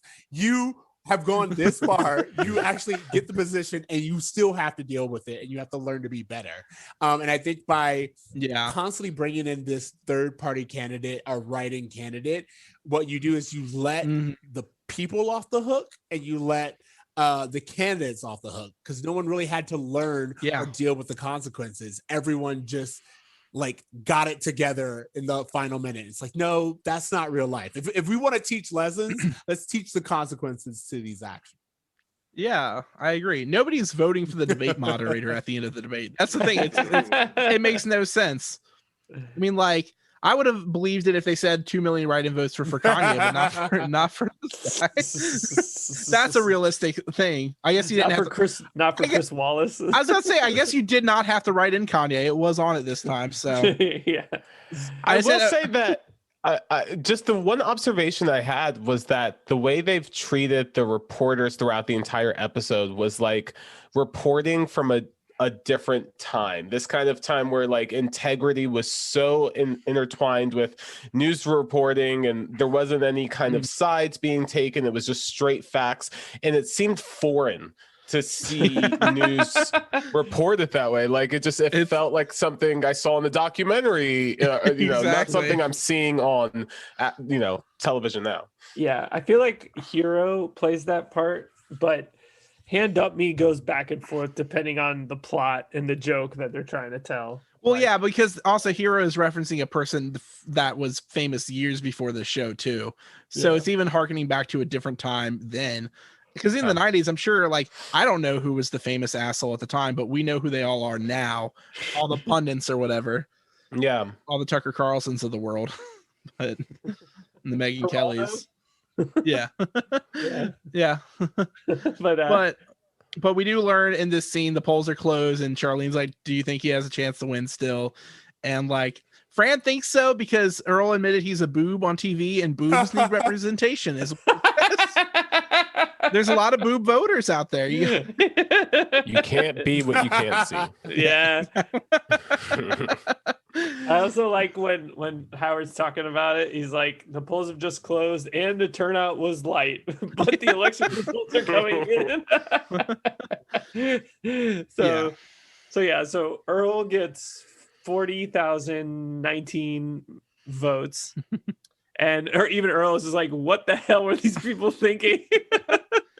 And BP Richfield gets 60,000, and then Earl's like, I think that's more. Like he doesn't. Yeah, but then we get the write-in votes of over 2 million for Edward R. Hero. Yeah, and like he's surprised about it too. Yeah, like he and even when Howard's just like, hey Hero, that's you, and then like Hero goes right into like what his response would be, and he's like, once again, a bored and apathetic electorate have been forced to, well, dress me up and call me Sally. Okay. And then so he's the new elder, and he's like, maybe the system does work after all. That's not an example of this system working though. Like that doesn't make sense. Who wrote that line and this why? This was like a very Michael Jacobson like ending of like being like, oh, and all's well that ends well. It's like, no, not at all. That is not how democracy works at all. B, you're putting a lot. These were the same people who fell for a guy who just held a puppy. So you're going to tell me that they actually got it together and was like, wait a minute, this guy's speaking the truth. And even then, they have no information about him beyond just this one time. Exactly. If cool. anything, that's the worst part. That part makes a little sense. That's even worse. You know less about his standing on any of the items. He might not even have a puppy. Like, yeah, that would be chaos. Where's his dog? Show me the dog. I want like a slant campaign that's just like, this guy doesn't have a dog. That's realistic in a way, because it is a staple that the president has to have a dog for whatever reason. Again, and Trump did it. The Catherine Hahn thing that I was saying earlier, like the smear campaigns. There's like a little scene with there where she goes, "I'm not saying that Leslie Knope kills puppies. I'm just saying it raises questions like, does she kill puppies?" And like, and that's like exactly what I feel like we're going right here with the puppy thing. It's like, all right, you gotta have one, and if you don't have one, are you saying that you hate dogs? Exactly. If you can't befriend a dog, you can't. And if you are saying you hate dogs, does that mean that you don't like cats? Like, where are we at with it? Like, and that's the American political system. If you say has the glass ceiling been broken of a cat owning president? Because I'm not. No, yeah, Bill Clinton had a cat. Socks. Of course. Yeah, Socks the cat. He would have a pussy. That's a thing. Okay, I just had to get that out. Yeah. It was low hanging fruit. I had to do it. I'm so sorry. That is welcome here on this show. Low hanging fruit. Anyway, so we're back at the Cave of Destiny to reset the scene, and then Earl has to suck up his pride and request a name for the new elder, which is Edward R. Hero.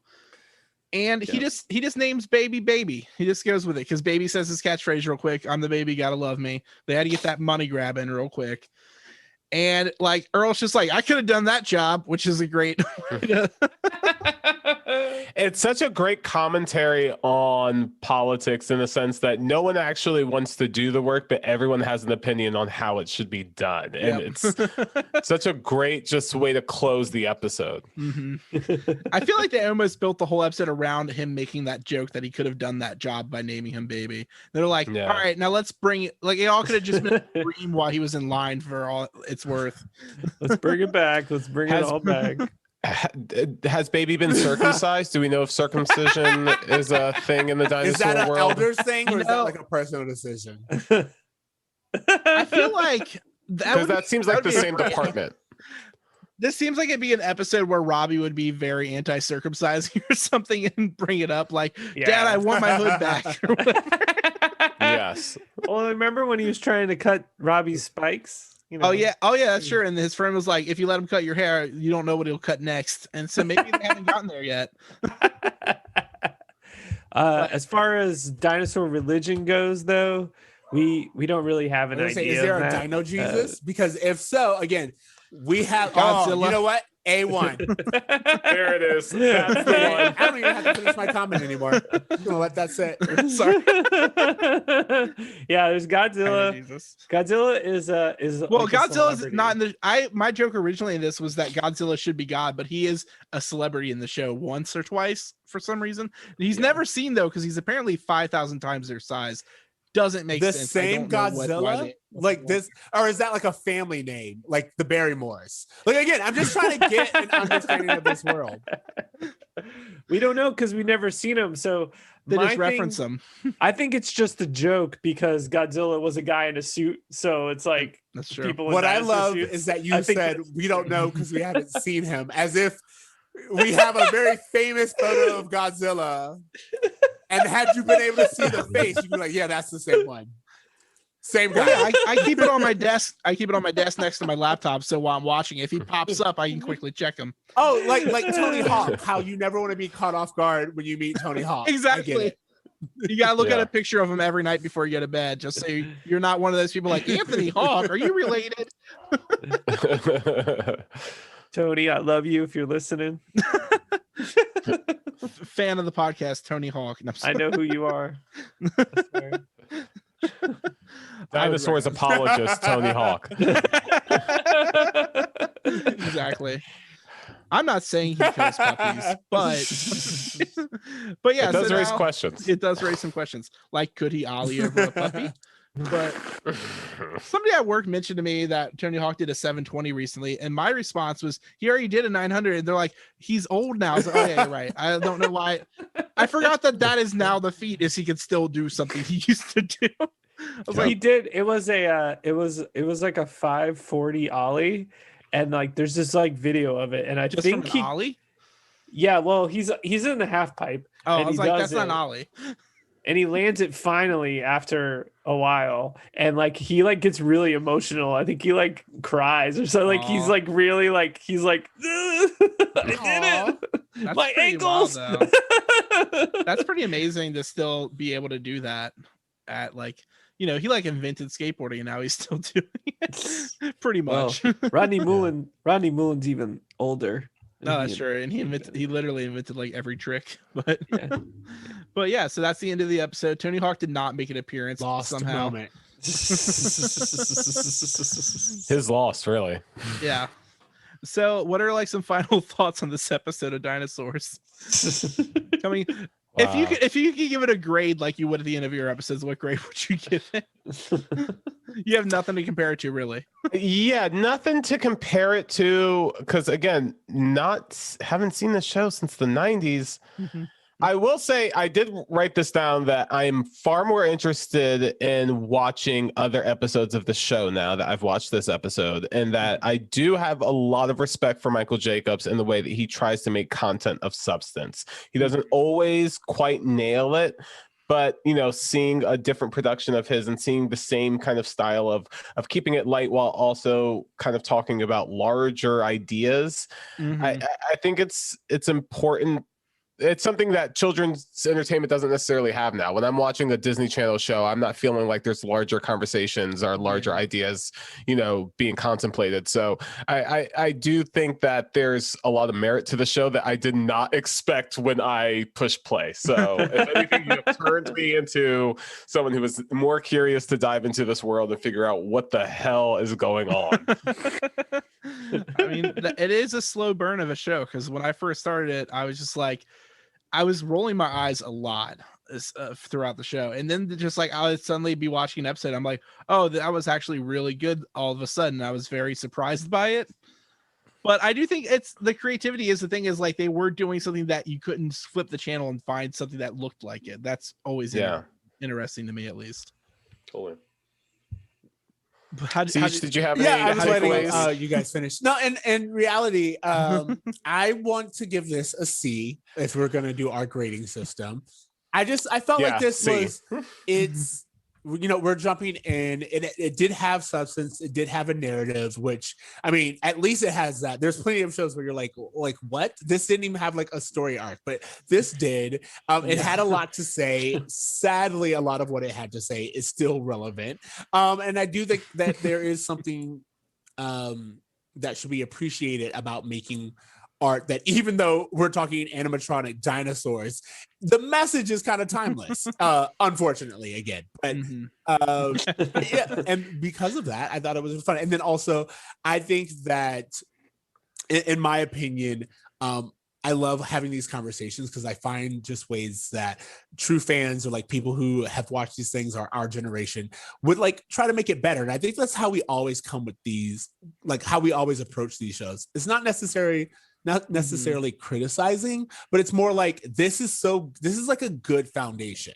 I would love to see this world built out. I would love to like, do they think about dino circumcision, or like dino Jesus? Like, is there like a religious system? What does that mean? Like, I love like the newspaper comment of like, is there a story or like hidden jokes? When you brought back a chew, I was like, yes, this is like what I want to talk about, because I feel very often when we look back on the things that we consumed as children, we see a lot of like great bones, so to speak, and it's just about I was gonna say, I was thinking that, but they're firing on all cylinders. They are. Ceej.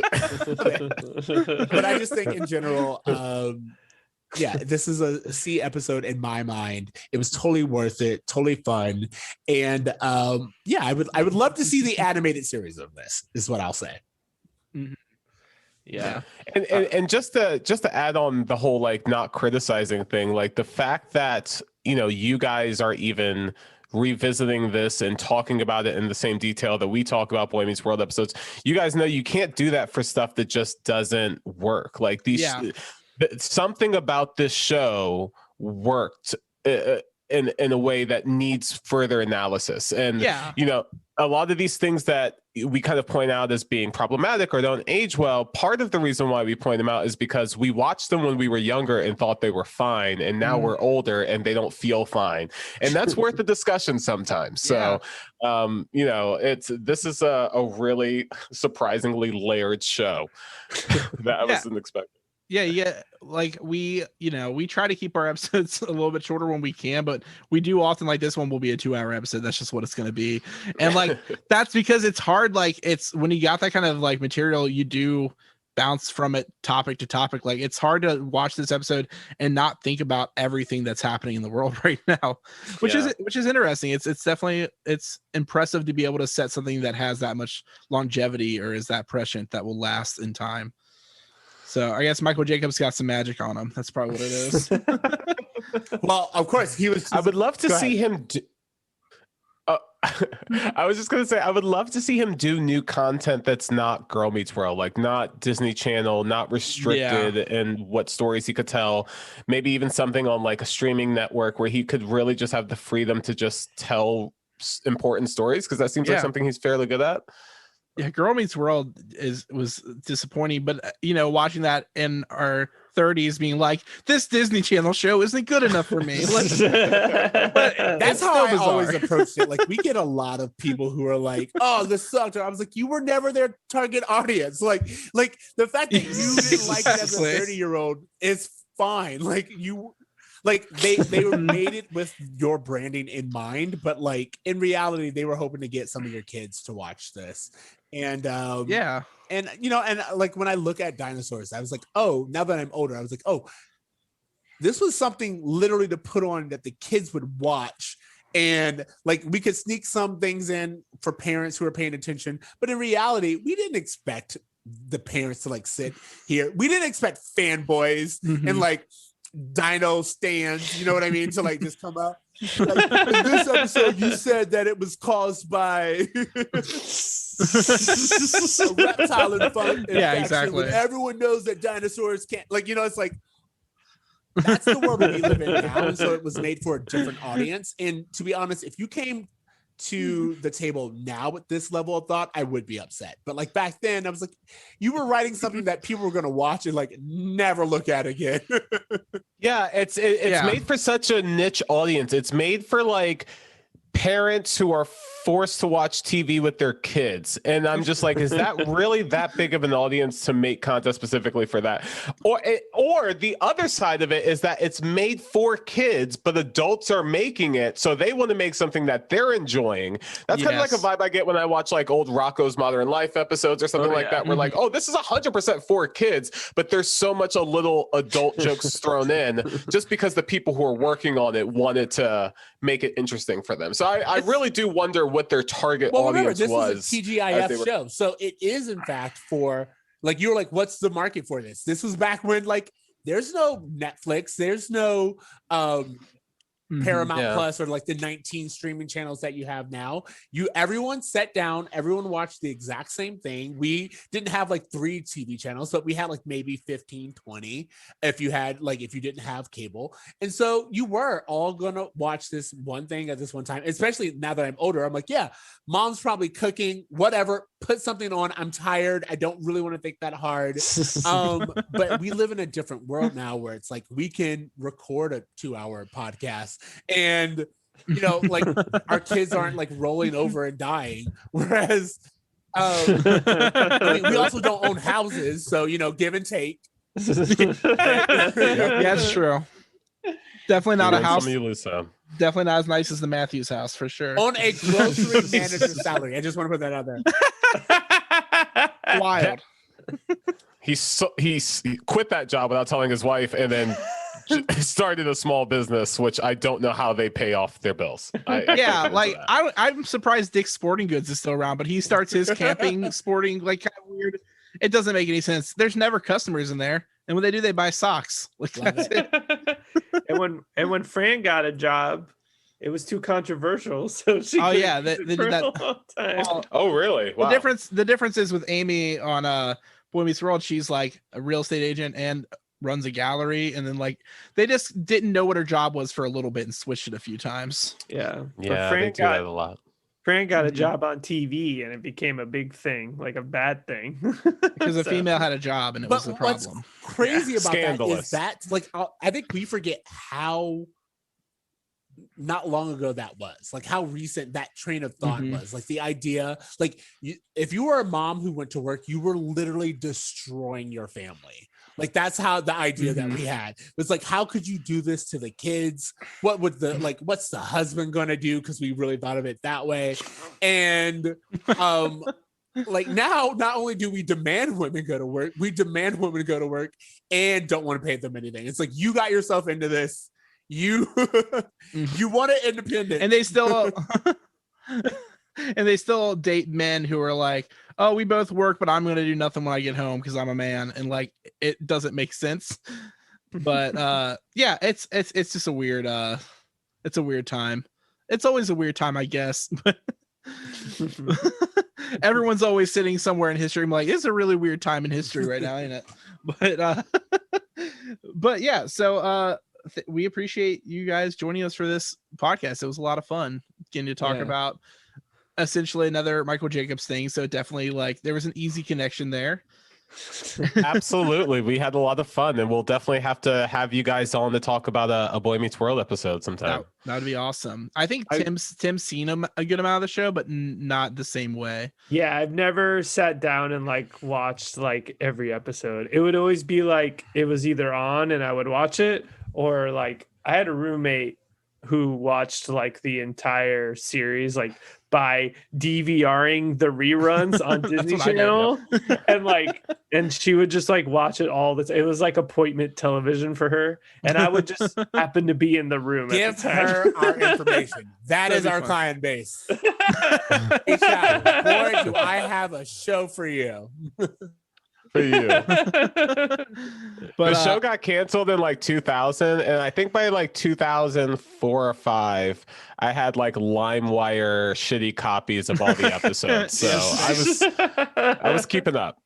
Yeah, way before I spent any money on DVDs or anything, I was pirating it the best I could. And I mean, at the time, LimeWire, you could download it and then it's a Sublime song somehow. You're like, this isn't what I clicked on. It was the most shoddy interface. It was terrible. Wait a minute, smoke 2 joints. This is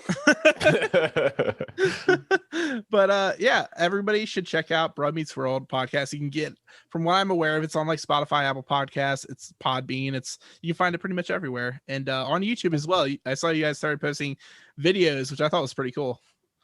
Yeah, we're trying. YouTube doesn't always like it when we post videos, but we're trying to keep up. YouTube's such a weird interface with a bad algorithm that I don't know what's going on when I'm on that website, but not at all. I don't know. I thought it was still cool to be able to watch the have the little clips playing on the side and stuff. I thought it was really cool. Well, we'll try to keep it up. Yeah, we're glad people like copyright lawyers like Viacom. I'll tell you that. And where can we find you on like Twitter or anything if you want to plug that before we do? We just gotta thank our people, do some house cleaning. I am just promoting Bro Meets World everything. You can find us on all of our social medias. We're pretty active on TikTok now. We're getting a lot of engagement with our fans through that. A lot of great discussions about the episode, which we love. So yeah, just find us on social media. Bro Meets World Pod, right? Yeah.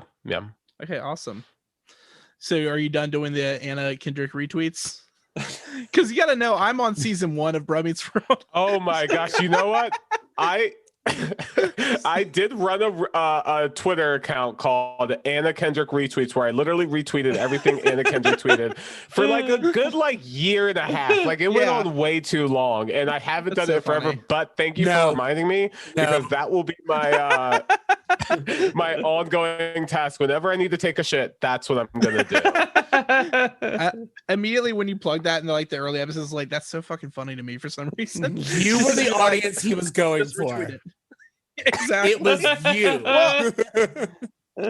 Yeah, well, I also have a fake Twitter for the Domino's pizza I deliver for. Hopefully they don't find me, but it's just like Domino's New Orleans RPM or whatever. And I just post stuff like, if you tip over $10 per delivery, you get a chance to win this amount of money, or just like fuck Pizza Hut. And that's the whole tweet. I love novelty accounts when they're done right. Like I think they're amazing. But yeah, check out Bro Meets World. And then before we go, we're gonna say next week our episode is going to be it's season 2, episode 22, Slave to Fashion, written by Davis Savel or whatever. She went on after this to only work for Raven Simone pretty much for the rest of her career. It's like she wrote That's So Raven, then she wrote Corey in the House, then she wrote whatever the reboot was in the future. It seems like a weird timeline to go. Is it Raven's House? It might be the new one, but would they use House again in the same? I didn't even know it existed until I looked up this woman's career, and I loved That's So Raven when I was a kid, or a teenager rather, I think. But yeah, it was. It's the future. I can Raven's Home. You're right. They were like, we can't use House again. That'd be crazy. Raven's Home. Yeah, exactly. Love it. Well, they could have said Nest. They could have gone. Yeah, with the bird right. thing Like and it's they fucked right it there. up. You know what? I need you to Fucked it up. quit whatever you're doing right now and just start writing television because you're on it 100%. And Raven's Nest makes way more sense than Raven's Home. Mm-hmm. we're trying. When we were with Tim, we were like pitching like, hey, if Michael Jacobs calls and says that Dinosaurs reboot is coming, hire us to write it. we did pitch our concepts. I mean, in all honesty, if they don't at least give you a dry run, then like that's a waste on there. Like you wrote this For sure. episode and you're judging me, sir. Exactly. You wrote Or the just- Howling. Like hire me to be Michael Jacobs' continuality person, just to be like, no, they have a sister already. Yeah. Just give somebody a show Bible on his sets because they seem to not do that. Like, Yeah, according to Tim, it was just writers' assistants who would do continuity. oh yeah, but they would like bring up something and they'd be like, "I'll answer the letters if anybody cares." Like they didn't actually worry about it. They didn't care. Yeah. So yeah. But yeah, thanks for joining us. And then we got to say thanks to Jeremy Hunter from Scotch and Network for making our theme song. And you can check them out on YouTube or follow their Patreon. And thanks to Amy Shenanigans. You can find her on Instagram at Amy Shenanigans for doing our logo. And thank you to our producer, Zach, for being a father of 2 who does this for free and edits our shit for us. He does it for free, and he just quit his job, his day What's job. he doing? To do this full time. I mean, it's if we ever make a cent from it, we'll give him a third of the cent from us, but because he's a good guy who's doing a lot for us. But yeah, he quit his day job to go. Now he just pretty much he does his photography and stuff like that, and like He does side weddings. jobs. He films and like photographs weddings. I hate when he always refers to it as he has to shoot a wedding this week. I'm like, don't say shoot in America. 2021. This is America, sir. I need you to be a little bit more specific. Yeah, like please don't say it. Like, but yeah, thanks everyone for tuning in, and go check out Bro Meets World, and we will see everyone next week. Yep. And enjoy your extinction.